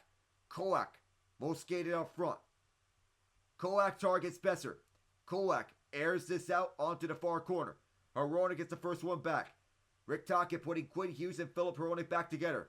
Long clear, grabbed by Edmonton as they'll look to reset. Puck is deflected up by Henrique, and the first one back is DiGiuseppe. Puck still loose. This is scooped up by Matthias Ekholm as he sets it in front of the net. Turnaround pass right in front. Kapanen could not grab a hold of it. DiGiuseppe gets it out as Vancouver starts it up. Through the far side. Edmonton. Off the near half boards is held in by Hughes. Adam Henrique drops it back. And the Oilers want to move it up. Perry on the nerd drop pass. Return feed up front. Perry slinks this one through as Demko plays this one out at the near corner. Vancouver looks. Linus Carlson sends it forward. Moving up front is Bluger. Bluger over to Stetcher on the dump in. Stetcher can't get it out as Heinen holds it. Danton Heinen rips it and Pecker makes a stop. DiGiuseppe on the hold at the far half boards. Moved on back. Darno Nurse had this batted up. Max Sasson there. Sasson looks. Sasson continues with this puck. Trying to twist and twirl. But the Oilers defense with a lot of strength right around him. The Oilers take it away and they scoop this one up and about. Canucks hold it as it was Danton Heinen. Sasson gets it all the way back, but nobody was there at the left point. Vancouver was discombobulated, it seemed. Soucy protects. The Oilers hounding him as a whole. The RNA gets away from the Oiler defense, and the Canucks get back to work. Drop pass at the far half boards. There was a poke check in the way of Besser. Edmonton wants to get it back. They can't now. Suter twists and twirls to keep it in. Besser drops it on for Soucy. The RNA. Deep shot, and it's caught by Pickard with 5 minutes to go. It's 5-1 Oilers here. They are in A with his third penalty of the game. Ryan Nugent-Hopkins the goal. And Brock Besser gets one back. But it's a 4-goal game still. We'll return.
Closing minutes of the second period. Calvin Pickard is holding his own at his end of the crease, but the Oilers are a well-rounded machine so far in this game, and they're playing like it. They led by as much as 5 goals. Their lead is 5-1 after Brock Besser cut it to 4. Shots are 22-14 Edmonton. They have firm control this second period. So far, so good. As in the second game of Connor McDavid suspension, no problems this time around. One time from Hronek, banks in! 91.9 on the shot tracker. And Hronek has made a free goal game. His second goal of the year. And hold on a second.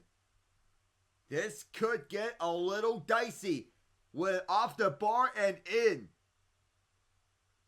So Hronek on the one-timers. It bounced off the right post and in as they win the face-off quickly. It went by Pickard under his glove. But the post that time, not his friend. Podkolzin wants to try and block it in front.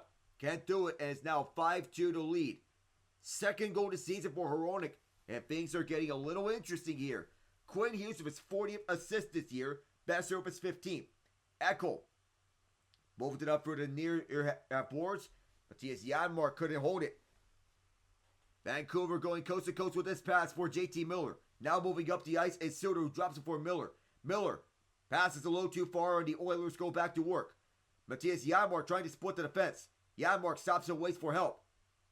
Twists to get to the left circle, now dropping back for Ekholm. A one-timer was stopped by Demko. And Connor Brown is involved with some pushing and shoving at the net front. Well, Philip Hronek wants a ward, and the officials are stepping in. Well, here we go. This is about to get a little ugly as Nugent-Hopkins wants a ward with Suter. Neither of them are dropping the gloves, but Nugent-Hopkins' helmet has been taken off. Now, do we get a penalty out of this as the Nuge had his helmet yanked off? Is it going to be a roughing penalty? But we're not done here.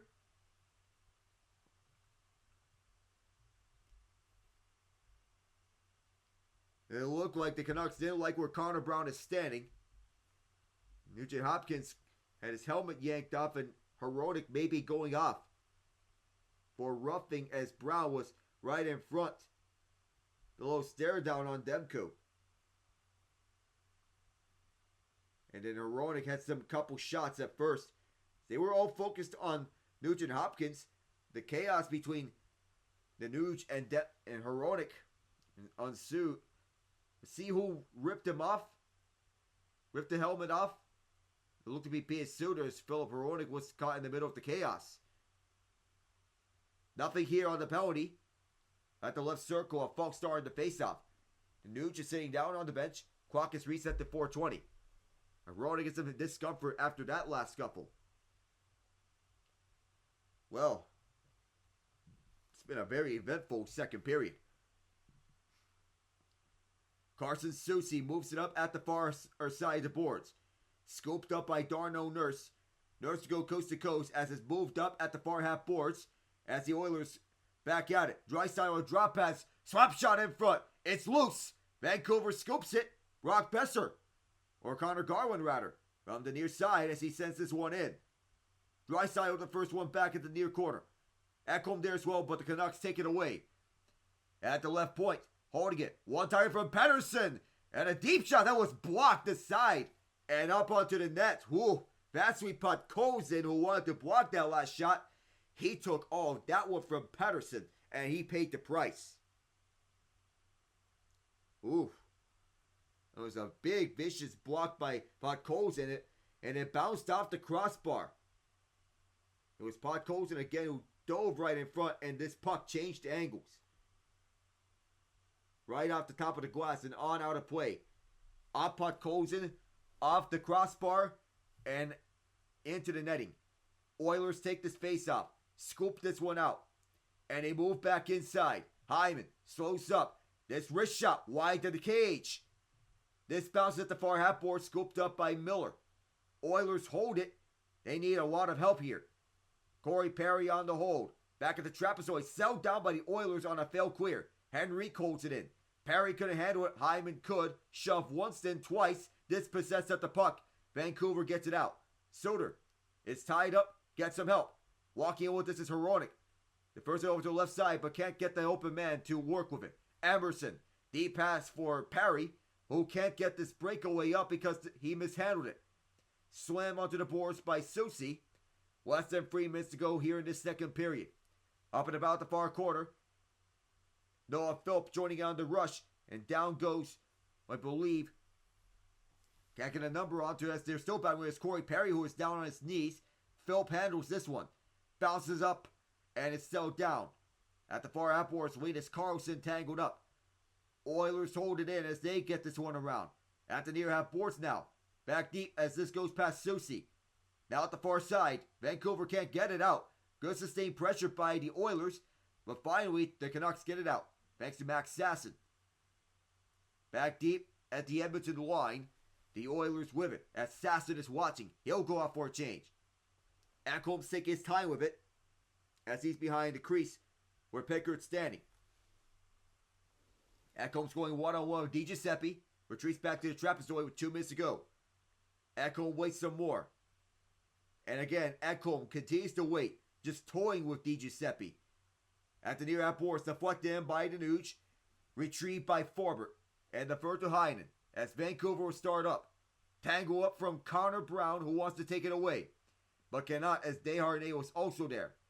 1.5 to go as this one went backwards to Desharnais. Now moved up front. Sent inside, and on for Stetcher, who will poke it aside. Teddy Bluger also there. At the near corner, this is the battle for this loose puck. Heinen goes over to the left point. Deep shot in front. Turned away by Picker as it went up high off the glass. Tangle up at the near corner. Here is Danuge with this. Trying to escape Bluger. All of a sudden, Rick Tocchet's squad is ramping up the defensive intensity. Vancouver in the way of that clear. They hold this one in. Turn around pass. At the left circle. A shot. And Picker got a piece of it. Final minute. Nugent-Hopkins gets it off to the far half boards and then on the cross corner. This is hipped up and picked up by Janmark. Sent inside. And this one-timer could not be all the way through. 11 minutes officially on the offense's own possession.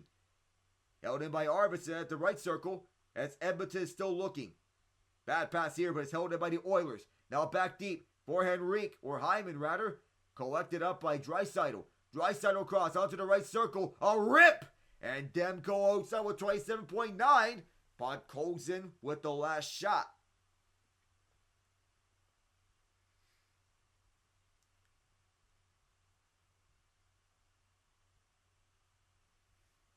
So the Oilers have been on a roll here, but the Canucks have had a say as of late.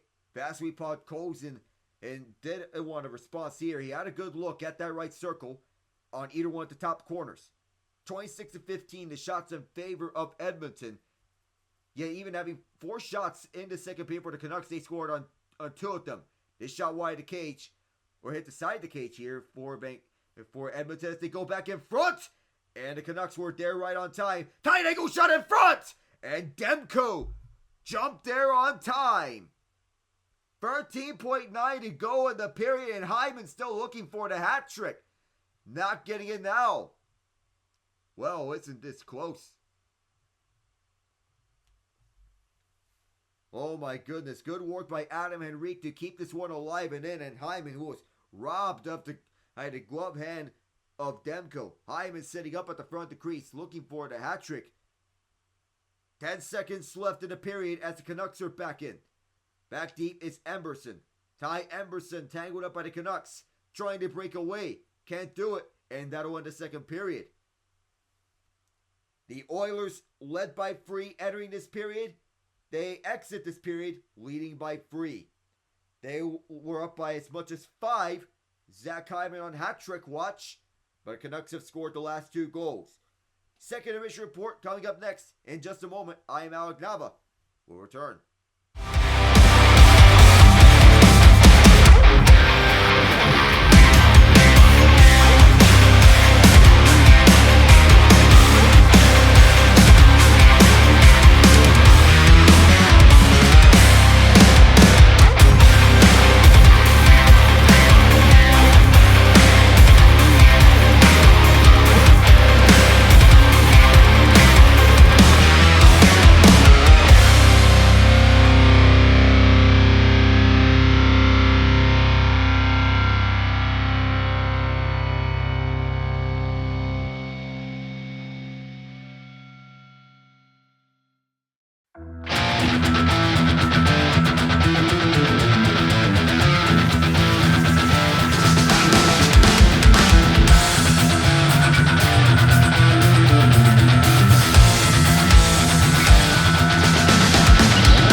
second intermission, Oilers up 5-2. To get you down to the chase here, Zach Hyman from Noah Philp to begin the second period. Ryan Nugent-Hopkins on the power play from Leon Draisaitl and Evan Bouchard. And the Canucks answer back with 2 goals. Brock Besser from JT Miller, Phil Peronic from Quinn Hughes, and Besser. I'm Alec Navas to get you down in the team stats. 27-15, the shots on goal in favor of the Oilers. The Canucks had just 4 shots on goal in the second period, but they scored twice to end the frame. Hits are 19-13 Canucks. Faceoffs won 27-19 Canucks. The penalty minutes 12-4 Canucks. Block shots 11-5 Canucks. Takeaways free 2 Canucks. Giveaways 6 free Oilers. Up note, and a scuffle in the middle of this frame between Corey Perry, Conor Garland, and Darnell Nurse that held all 3 of them penalized. Vincent Desharnais was the one who was roughed up by Nurse. And Nugent-Hopkins had his helmet taken off from him. Later in this frame, no penalty out of that one. Vincent Desharnais had 2 penalties in this game. The Garland caught for slashing against Pickard, and Nurse with a roughing penalty against Desharnais. So coincidental minors all round. Garland 2 for slashing. Vincent Desharnais interference against Podkolzin, and that was the second penalty on Desharnais that led to the Nugent-Hopkins in goal. He has 3 penalties so far on this game. Not something he wants to have. So, in terms of the MLB news, Jurickson Profar signed a 3-year, $42 million deal with the Atlanta Braves. And eyeing the veteran coming off a career year of a team that has struggled in recent years to find a suitable left fielder. He was a revelation for the Padres last year. 280, 380, and 459 with a career high 24 home runs and 85 RBIs.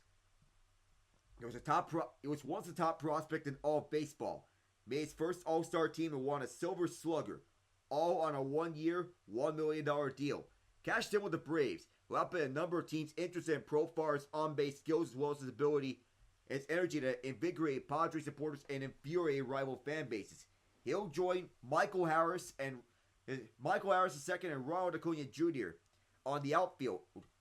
Acuna won NL MVP coming off a torn left, and Acuna is coming off a torn left ACL just 3 years after tearing the right ligament, the ligament on his right knee. Without Acuna for most of last season, the Braves offense suffered a deep regression. They set a single-season team record of 501 slugging percentage. Profar is a switch hitter. He can slot almost anywhere in the lineup, though he figures to begin the season towards the top. Acuna begins to rehab it on his knee. Beyond Harris and Acuna, the lineup includes Austin Riley, Ozzie Albies, and Matt Olson. Profar received $12 million this year, $15 million in 26 and 27. Atlanta is typically one of the more aggressive teams in baseball, striking early in free agency and with trades. They traded for slugger Jorge Soler in late October. They dabbled in minor league deals and watched as Max Fried went to the New York Yankees, Charlie Morton to the Baltimore Orioles, and A.J. Minter to the New York Mets. Profar is Atlanta's first real addition this winter to sneak into the playoffs at 89-73, getting swept by San Diego. Spent all 11 years of his MLB career in West Divisions, debuting at 19 with the Texas Rangers. Profar never fulfilled his potential there, went to Oakland joining the team before settling with the Padres, where he became a full-time outfielder. Over 1,119 games in his career, he's had 245, 331, 395, 111 home runs, and 441 RBIs, and 4,291 plate appearances. So he's got the bag with Atlanta. And for the Los Angeles Angels, Tim Anderson joins on a minor league deal. Former batting champ is looking to revive his career after a 2-season slump. So that's in 245, 286, 296 with a home run in 123 games in 2023. Last season with the Chicago White Sox. His last season with the White Sox. And it got worse with the Miami Marlins. Posting 214, 237, 226. No home runs in 65 games. In 2021 and 2022, he led the major he made it to the AL All-Star teams and led the major 335 batting average in 2019. He's looking to revive his career with the Angels. And Paul Sewald joins the Cleveland Guardians on a 1-year deal worth $7 million. His additions gives the Guardians a setup arm for Emmanuel Croisset. He had 84 saves during an 8-year big league career. This includes a $10 million mutual option for 2026 of a $1 million buyout. According to sources and multiple reports, it includes a $1 million signing bonus and a $5 million salary this year, when he can earn $500,000 in performance bonuses for relief appearances. Designated righty Pedro Avila, Cleveland designated righty Pedro Avila for assignment to open a roster spot, and also agreed to a minor league contract with Riley Pint. Seawald had a 4.41 ERA last year with 16 saves with the Diamondbacks, or he lost his closer's job at the start of August. Didn't make his season debut until May 7th because of a strained left oblique, and didn't pitch after September 8th because of discomfort on the left side of his neck. His fastball average velocity dropped to 91.4 miles an hour from 92.2 miles an hour. Seawald is 2025, 4.09 ERA for the Mets, Mariners, and Diamondbacks. There's another addition for the Guardians as they retooled the team. So, as we move on about heading on to the NFL on their recent headlines this week, as Sean McVay wants to have clarity on the Matthew Stafford front sooner rather than later. McVay did not have an update on Stafford's future with the Rams as end-of-season news conference, but said he hoped there will be clarity sooner than later this offseason. After the Rams' divisional round loss to the Eagles, Stafford wanted to take some time about his NFL future. When asked whether he still has football left in him, he said, "Sure feels like it." The Rams and Stafford worked for a similar scenario last season, eventually agreeing on an adjusted contract on the day the team reported to training camp. McVay said, quote, "We don't want to have to go on again. I don't think that's good for anybody. I think sooner than later, being able to get clarity, understanding clear, open, and honest communication. I think there's a lot of love coming from our part. I think there's a lot of appreciation continuing from his part as well. I think a lot sooner than later is an ideal scenario." The injury that Stafford suffered on his ribs playing through at the end of the season was as a factor, may have been. Kelly Stafford, Matthew's wife, said on a broadcast that Matthew cracked 4 ribs in Week 15 against the San Francisco 49ers. The Rams medical staff did imaging of Stafford's ribs, but nothing showed up on that imaging. The injury didn't limit Stafford's ability. Stafford never appeared on the injury report following Week 15 and only missed practice time as the coach's decision in Week 18 after the Rams clinched the NFC West. So you go on to NHL scores. NHL scores as of late. So you get some more final scores out of the way. The Utah Hockey Club blanked the Minnesota Wild 4-0 in their win over Minnesota, completed 26-save shutout of Karel Vejmelka. Barrett Hayton with the last goal to complete the 4-0 scoreline. Vegas holds on 4-2 with the win over St. Louis. In the third period, Robert Thomas scored for the Blues, but they needed 2. They only got 1. Tomas Hertl scoring the empty net to finish things off. And currently, the Predators are up 3-1 on the Sharks, looking to turn around their season. Gustav Nyquist, Tommy Novak, and Philip Forsberg with the Predators goals. Nikolai Kovalenko for the Sharks. That was the latest goal for San Jose.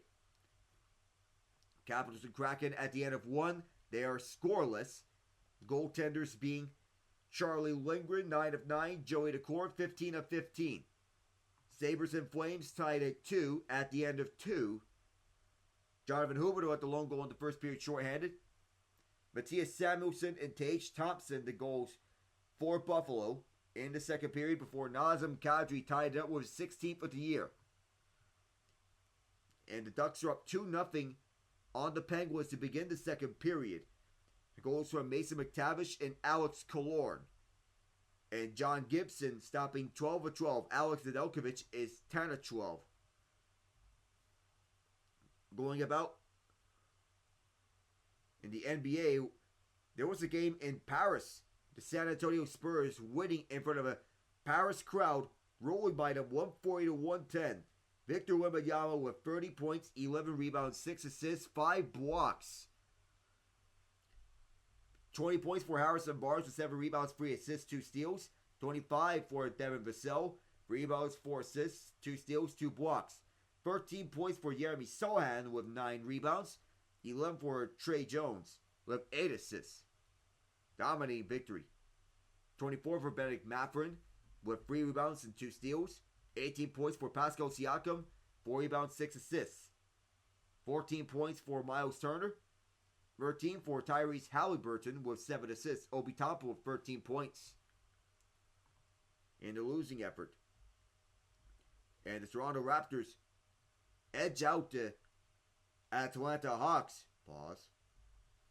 With Scotty Barnes getting 25 points. 7 players from the Raptors had double figures. 25 for Barnes with 6 boards, 3 assists. 18 points for Bruce Brown off the bench, 5 rebounds, 4 assists. 17 each for Jakob Poeltl and Chris Boucher. 9 boards, 5 assists, 2 steals, 2 blocks for Poeltl. 15 each for RJ Barrett and Grady Dick. 6 rebounds, 3 assists, 2 steals for Barrett. Dick with 3 boards, 3 assists, 2 steals. Kelly Olynyk with 11 points, 4 rebounds, 5 assists. For Atlanta, it was 6 players with double figures. 23 for Bogdan Bogdanovic, 22 for Dyson Daniels, 8 rebounds, 5 assists, 4 steals.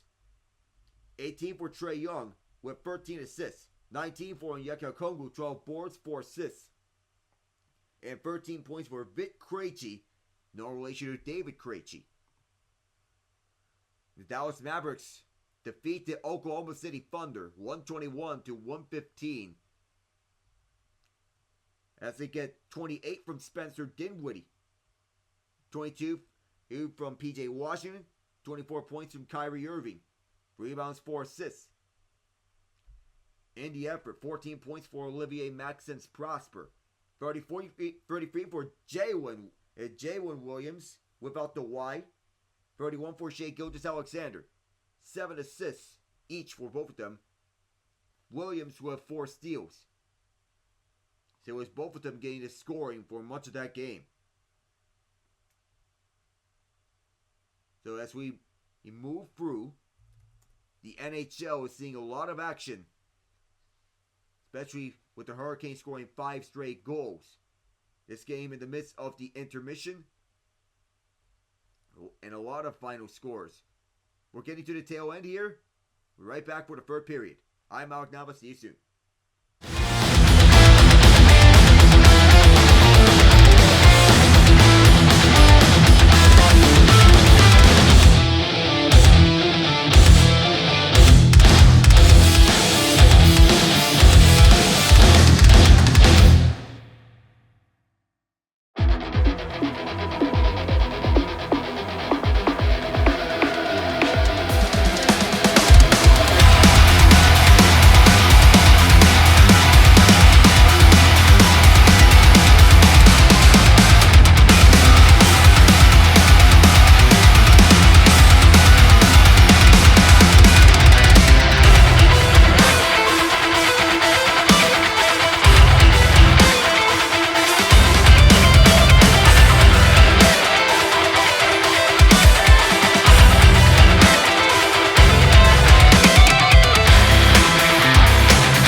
Zach Hyman thinking of getting the hat trick He badly wants it. Canucks thinking of capping off an impossible 5-0 comeback. If we're looking at teams that have successfully came back from 5-0 down.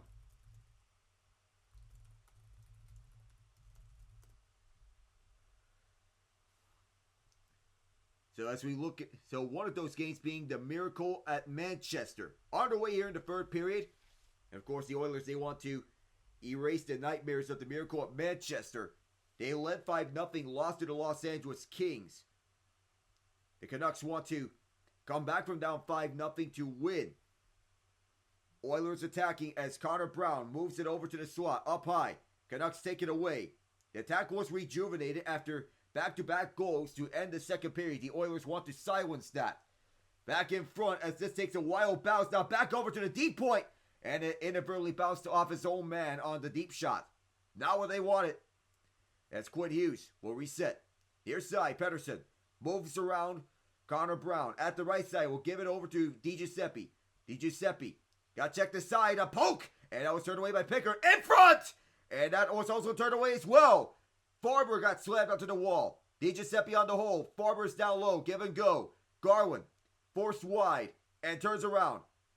Conor Garland cutting to the net. Pass in front was blocked off. Draisaitl was right there to pick it up. Draisaitl moves it up. Has Podkolzin on his right wing. Draisaitl on his offside. Now moving it over cross ice. Rushing in to hold it is Nurse. And picking up is DiGiuseppe as the pass intended for Draisaitl was cut off. A minute 25 deep. Edmonton trying to hold. They were up by 5 goals. Got a little interesting at the tail end of the second period. But it would truly get interesting if this was a 2-goal game. Pass deep. This was a little too far. No icing as Pickard plays it out onto the far corner. Trouble there between both sides. A hullabaloo here as the Oilers get away with the puck. And they get this one out. And this may be a fight here. Perry and Blueger. Perry has his outer glove. He's grabbing onto his outer glove. Perry never dropped the gloves. Blueger was fighting an unwilling player. We'll see what's going to happen. We'll see the verdict. It looked to be a fight, but Perry never dropped his gloves.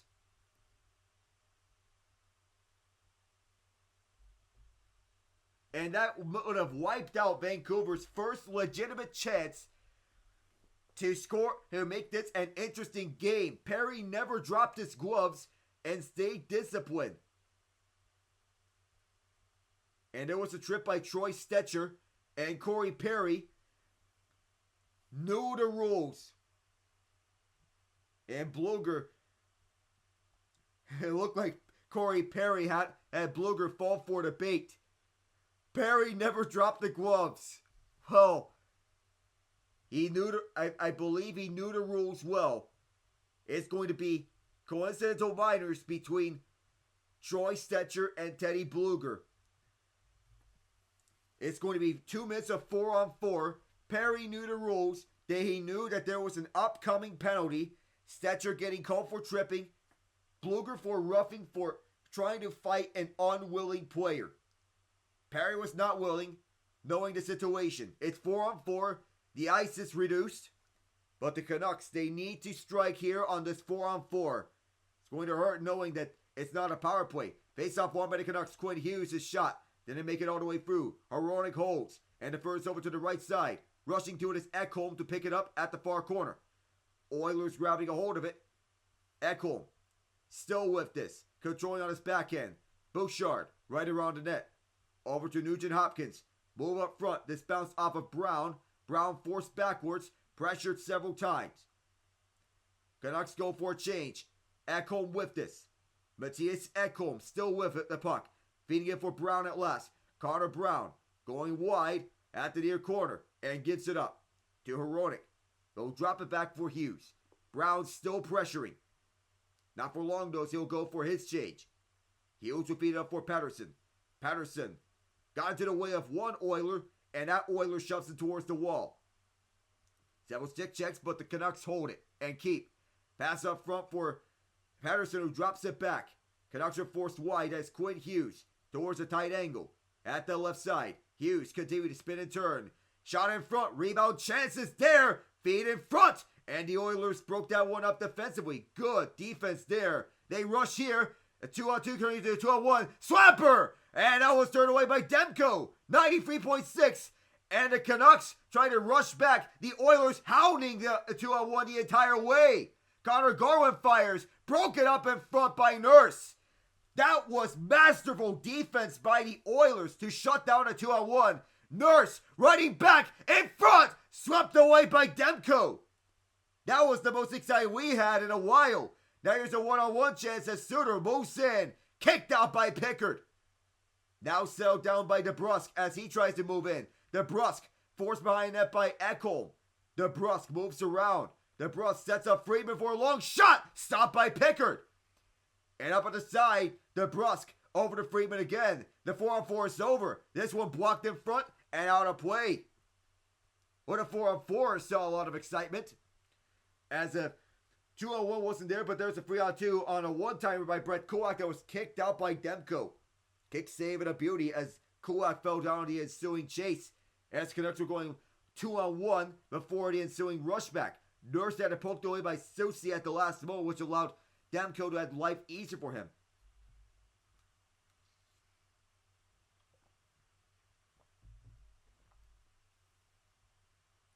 Three minutes and 52 seconds into the third period as JT Miller wants some discussions. Ty Emberson back out there. Danuge back out there. Vancouver has had 11 comeback wins this season, but only one has been in the third period. Last year they were known to the winning ways, but this year it's been a step back. A huge step back. The wild card. Oilers get away with this puck. Now it is Connor Brown as he moves in. Brown fires. That one's wide. Over to the far side. Settled down by Janmark. Deep shot for the left point. That was wide. And behind the nets. It hit the cage. Vancouver's moving this as DeBrusk moves it forward. And this one bounced up front. And back deep at the crease. Picked up at the trapezoid by RNH as he spins out his man. Still with the puck as he feeds it over the far half boards. And then loose in front for a shot is shut down by Pickard. Calvin Pickard has been sharp. And there were many chances by the Canucks. They tried to cut this one in two. JT Miller picked it up on the loose puck in front and could not bury it. That got interesting very fast as there was a turnover in front as Ty Emberson could not pick up the hot potato. As it was the first one to bounce onto it. There was a big battle in front on this faceoff. Taking a hold up by Edmonton after a scrum over the far half boards. Move up front. This might have been sent in from behind the red line, and it is. Icing here against the Oilers as Corey Perry was tangled up. And now the Canucks, they get an opportunity to cash in. The Flames, they take the lead here in this third period, thanks to Jacob Pelletier, Brady Pahal, and Nazem Kadri the assists. And the Penguins get one back on the Ducks.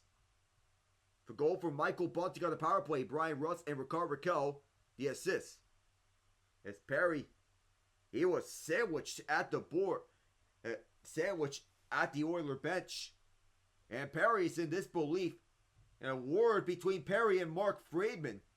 And it looks like a penalty against Vancouver. A 10-minute misconduct. Mark Friedman to the box. So he'll sit down.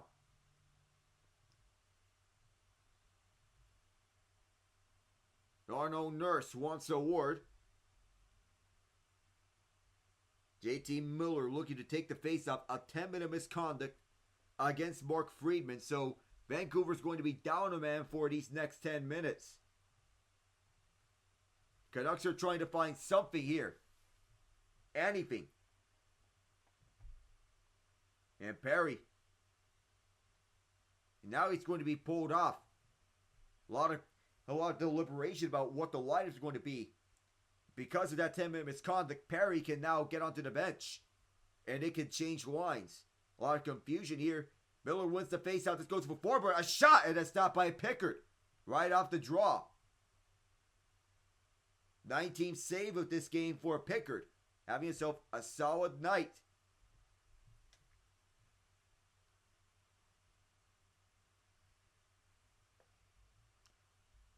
Vancouver's a little frustrated, knowing that they were trailed by 5 in this game. They want to mount this comeback. They have just one comeback in the third period this year. Miller wins another faceoff. Vancouver a hold of it. It is Besser. Set up in front, took a pinball bounce onto the right circle. Carson Soucy moves it down at the far corner. Vancouver picks it up, moves it up around at the trapezoid. They bounce it up, getting onto this puck. Connor Brown moves it up. Vancouver lining to collect. JT Miller to P.A. Suter. Suter sits up at the right side for Soucy. Pass in front, deflected, and this was stopped by Pickard again. Edmonton gets it out. It's a foot race for the puck. Back deep. And it's won by Soucy. Oh, there was a little shove from Soucy, and Janmark's having none of that. Oh, this is getting a little earful. Now we're at the point where the physicality is going to reign supreme. These two teams know what happened the last time they met. McDavid cross-checking Conor Garland, and now these two are the newest members of the penalty box club. So it's Carson Soucy and Matthias Janmark as Soucy initially put a hit onto Janmark on the boards right after the play was blown dead. And Janmark threw a little punch right afterwards. These two getting penalties. It's 4-on-4 again. Vancouver's down 2 defensemen. So they have to go a 4 defensemen for these next 2 minutes. Chris Knobloch's team wanting to keep their cool. Face-off is at the left circle. Quinn Hughes out there onto the ice. 2 defensemen, 2 forwards. As is tradition here on 4-on-4. Hughes with a hold at the puck. Hughes still going to spins back. Hronek will move it up at the front. This takes an awkward bounce off a Canucks skate. And on for Quinn Hughes. Hughes spinning around. Will drop it back. Hronek will set things up at the right side. Oilers cut that one off. And another forced turnover by the Oilers. Now they come back with numbers. Drop pass out to the trailer. Bouchard. Bouchard rips it. And a big stop by Demko. Pettersson gets pried away at the puck. Pettersson pokes him free. Ekholm could not hold the zone. Bouchard with a grab of this puck. Now moving it up. They cannot enter the zone. Draisaitl holding on to it. Conor Garland subs out. Now on to Bouchard. Near the penalty box doors. Forced backwards by Suter. Edmonton is playing the puck possession time for this sequence here. They're playing a more defensive-oriented game. Past the halfway mark, it is 4-on-4. Now Edmonton's moving up. They stop right in front of Suter. Now right in front, this puck came loose. Quinn Hughes scoops it up at his own end. Makes a man miss. Now starting things up. Has DeBrusk on his right. Forbert on his left. As this puck goes in deep. DeBrusk picks it up. DeBrusk sends it towards Forbert. Big man in front is JT Miller. Now all the way back for Forbert, who can't pick it up. Back for Miller. Miller onto the right side. Gets a return feed. Miller fires. And that one shot wide of the net. Hughes will start up again. Twist and twirl around Henrique. Will feed it over to Forbert. Forbert back for Hughes again. Quinn Hughes. Onto the near corner for DeBrusk. Hughes rips it. Save. Rebound could not be picked up. And the Oilers have numbers coming back the other way. 3-on-2 as they head in. That's the 5-on-5 is back on. 4-on-4 is over. Backhand to keep it in at the far corner. Nugent-Hopkins. Nobody at the trapezoid for Edmonton. 7:30 gone here in this third period as Connor Brown waits to get this one inside. 4 Canucks to get this one back for them. Quinn Hughes all the way back aside. Edmonton on the keeper. But you see it's Janmark shoveled up by 2 Canucks, but is able to keep his stick onto the puck. On the right side, Emberson fires it and is gobbled up by Demko. 26th save of this night. As Matthias Janmark gets an earful from Desharnais. More pushing and shoving there. And we'll go to break here. Two separate 4-on-4s. Nobody was able to light the lamp here. We'll be back.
Edmonton still leads.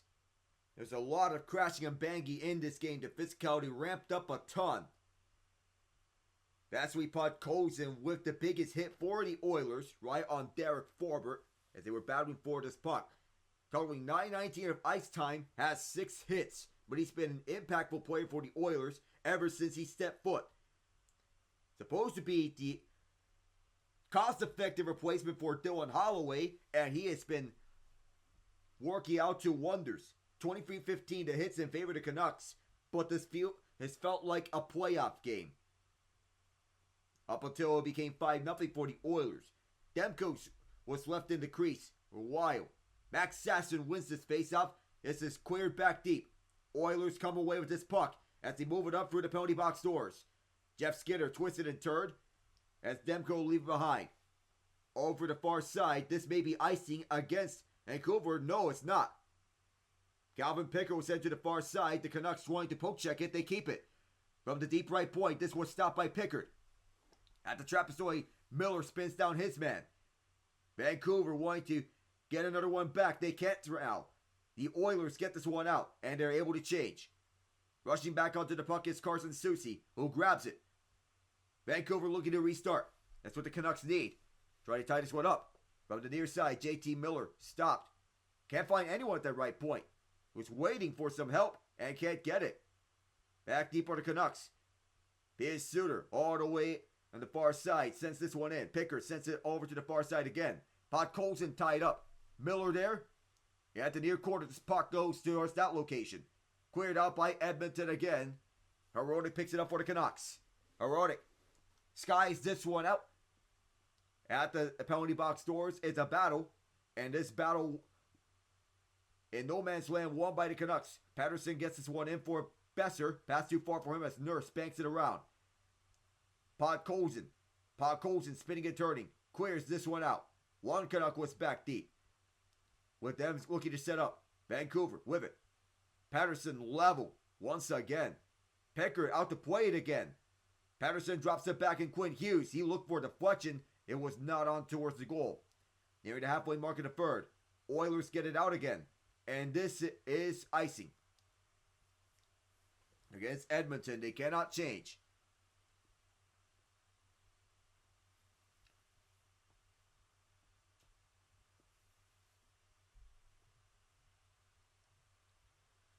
Hits now 23-16 in favor of the Canucks. Shots are 31-22 Oilers. Shot blocks 12-6 Canucks. But a lot of physicality throughout this contest, which has been a common theme ever since the McDavid and Myers cross-checks. Off the face-off of the left circle, the Oilers sky this one up and get it out. Body down by Hyman. And Corey Perry can't get a hold of it as one of the Canucks is falling down. 2-on-2 as Vancouver re-enters. Blueger drops this. Now at the right circle. Good shot block off the stick off one of the Oilers. From the near half boards, Perry gets this for Hyman. Hyman will get this one right by onto the near corner, who is stopped by Quinn Hughes. Hughes twists, and he'll get this one. Scooping up and leading it onto the far side. Canucks are back in the zone. Backpedaling is Linus Karlsson. He gets shoved towards the wall by Ty Emberson. Blueger can't hold his own. The Oilers are back in. Here's Kapanen. Kapanen fires. He scores! Kasperi Kapanen tackles the twine, and the 4-goal lead is restored. 6-2.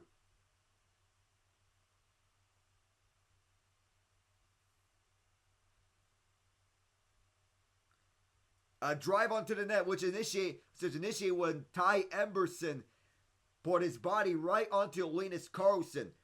Emberson is used, you're being a defensive defenseman, he was, and Kapanen gets the initial shot right off of Demko. The rebound is left behind for him on the silver platter and fires it right onto the wide open net. It's 6-2, Edmonton, 9:39 to go in this third period. And this game may be signed, sealed, and delivered in blood by Edmonton. Of course, they have their pounds of blood right onto this. Ekholm. Last time the Oilers played a game at this venue, they lost. But they've won their previous 6 before that. They want to win their 7th home game in their last 8. Janmark gets this deep, or that was Nugent-Hopkins rather. Desharnais was penalized 3 times in this game. Can't get it out, but it's out down at center ice. Got him back deep. Brett Kulak. Right there. Now the Oilers in full control of this game. Bouchard aside for Kulak. Brett Kulak will start up with this. Waiting with this puck. Taking his time with this. Opposite Stassin. Right around the boards. Now onto the near corner. There was a poke check from DJ Seppi. Jeff Skinner trying to lay the boom right in the head. Noah Philp also there right in front. And sealing that right post was Thatcher Demko. The Canucks wanting to stop the bleeding here in this third period. Kasperi Kapanen is only continuing the bleeding. For 8:39 to go. We'll return.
It's a 4-goal lead for the Oilers.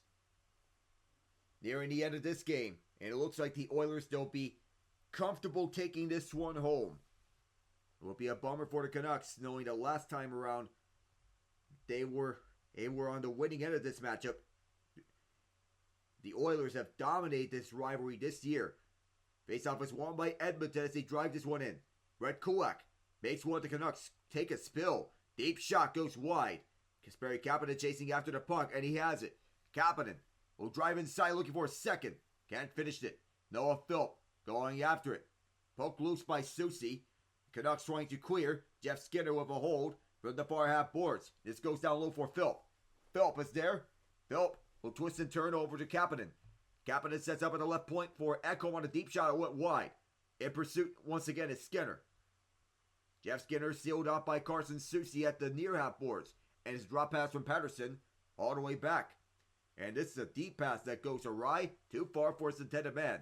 And an icing is the result. Conor Garland swinging a net guard. When the NHL players to wear a net guard, that's account for the dangers of on-ice activity. Of course, skates can cut any body part, including the throat. It's a down year for Adam Foote's defense. He's a defensive coach for the Canucks. Hall of Famer with the Colorado Avalanche. That's number 52, retired by them as one of the best defensive defensemen in the league at that time. That shot was blocked in front off the faceoff from Vasily Podkolzin as this one cleared out. And grabbed down by Stetcher. Arvidsson brings the puck back into the attacking zone. Oilers keep a hold onto the puck. Podkolzin braces himself.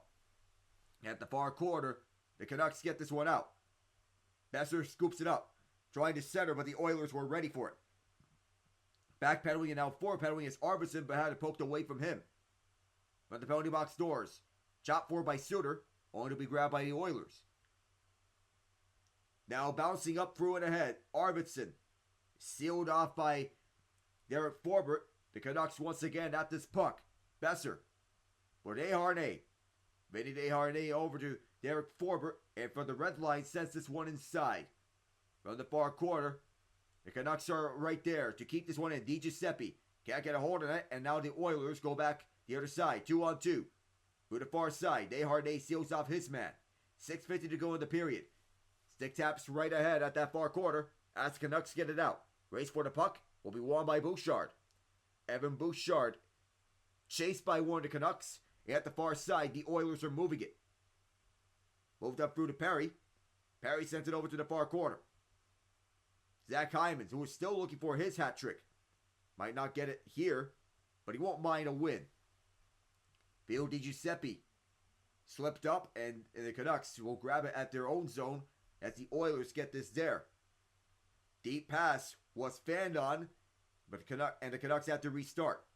They twist in Toro. Hughes once more. Up front for Carlson. And back deep is Darnell Nurse. Chased after by Max Sasson. Several pokes at the puck. But Kiefer Sherwood not in this lineup. Instead it is Sasson. You believe. As it's poked up free by Edmonton as they take back this puck. The Oilers in pursuit of the Pacific Division. They're catching up. So Sherwood in the lineup. DiGiuseppe as well. So Sasson's in this lineup. So it appears the healthy scratch in this lineup. We go on to the closing stages of this game, it appears. But the Oilers in possession as they move up for the far side. Canucks take it back. The last two games against Edmonton in the regular season, 5-1-0. In the playoffs, 3-4. Outlet pass over to the far side as they go cross ice. This is banked in as Vancouver wants to get this one coast to coast from right to left. Patterson twisting Toros. There was a bump. And the Oilers can't grab it, but it will be taken back by Garland. Garland moves it up through the ice. Calvin Pickard gets it out. Now at the near quarter. Scooped up. We take it on out by the Canucks. They're at the point here as they hold the zone. So it appears the healthy scratch is Niels Höglander. Now back deep is Philip Hronek. He gets this inside for Miller. A shove at the far corner. Podkolzin can't get it out. It's held in by Soucy. Blocked right in front on the shot. And the rebound is picked up by the Oilers. 4:15 to play as this one skied up, bounced down. No icing here as the Canucks, they were at their own zone before this one went across the red line. Teddy Blueger was set up at the right side. That was closed off. No Dakota Joshua here for Vancouver as he is on the LTIR. 3:53 as the Oilers want to get back inside. Draisaitl down. This one goes back And up front for a shot. And that one wide. Evan Bouchard can't get it. Corey Perry can. And at the far corner, it is picked up by Draisaitl on for Arvidsson. Arvidsson will look again. Will keep it on the backhand on for Perry. Corey Perry as he goes for his change. End of his shift. Desharnais behind the net. For Hughes. Quinn Hughes will set up a cross. And this bounces up and throughout. Arvidsson will get it onto the far side and inside. Patrick Demko's out. Adam Henrique pressuring the Canucks at this tail end. Vancouver running out the rest of this clock, it seems. No stoppage here for a while. But Edmonton played a complete game throughout. This is the end result. This puck is iced by Edmonton, and Vancouver will counterattack. A well-played game. With Noah Juleson injured, Dakota Joshua on the IR. So you look at bad breaks, there's some. There's a backhand pass by the Oilers as they're just toying with the Canucks here. Filip Hronek sets up front as this takes a bounce and out to center. Moved up front. And the Oilers intending to dump this one and onto the Canuck end. Can't get that one there as this is Garland. This one blocked. It stayed in play. It was never out of play. Did not take a bounce up off the netting. Pettersson. The Oilers move it on for the near half boards. Hyman sends this one down. Edmonton content with running the rest of this clock out. 2:30 away from a win as the Canucks want to get a goal here. That one turned aside off the blocker of Pickard. A little too high, and this will go over to Mark Friedman, who's back onto the ice after the 10-minute misconduct he served. Messer settles play down, and here's Miller. Miller slows it down as he weaves his way by. And on the left side, the Oilers are back onto the attacking zone. Right around the net. Swept away by the Canucks. And Mark Friedman sweeps it away. Vinny Desharnais is there. He has the puck. Less than 2 minutes to go. Move up the ice for Suter. Suter had it dispossessed from him, and the Oilers, they're comfortable to get this one down for the ice and make some more changes and get healthy bodies out. Bluger moves it up, and Pickard will slow the action down. And moving it through the far side of the ice. Scooped up by Vancouver as they take it back up. Bluger on the shot. That one's stopped by Pickard. Puck is loose at the far side. Now it's Hronek with a deep shot. Pickard covers it up. And no rebound there. 1:26 to go in this third period. And we'll take you through the rest of the game here from here on out. They go through the key play of this game. That was Zach Hyman on the receiving end of a beautiful pass from Leon Draisaitl. And he opened his scoring in the first period. And early in the second period, Hyman with a taps it home of a dish from Noah Philp. He's back out there on the ice once again. Vancouver's not pulling Demko. Early in the first period, early in the second period, Hyman got involved. He has 6 shots on goal. 2 of them ending up at the back of the net. At the far side, this face-off taken up by Vancouver as they want to get something for pride.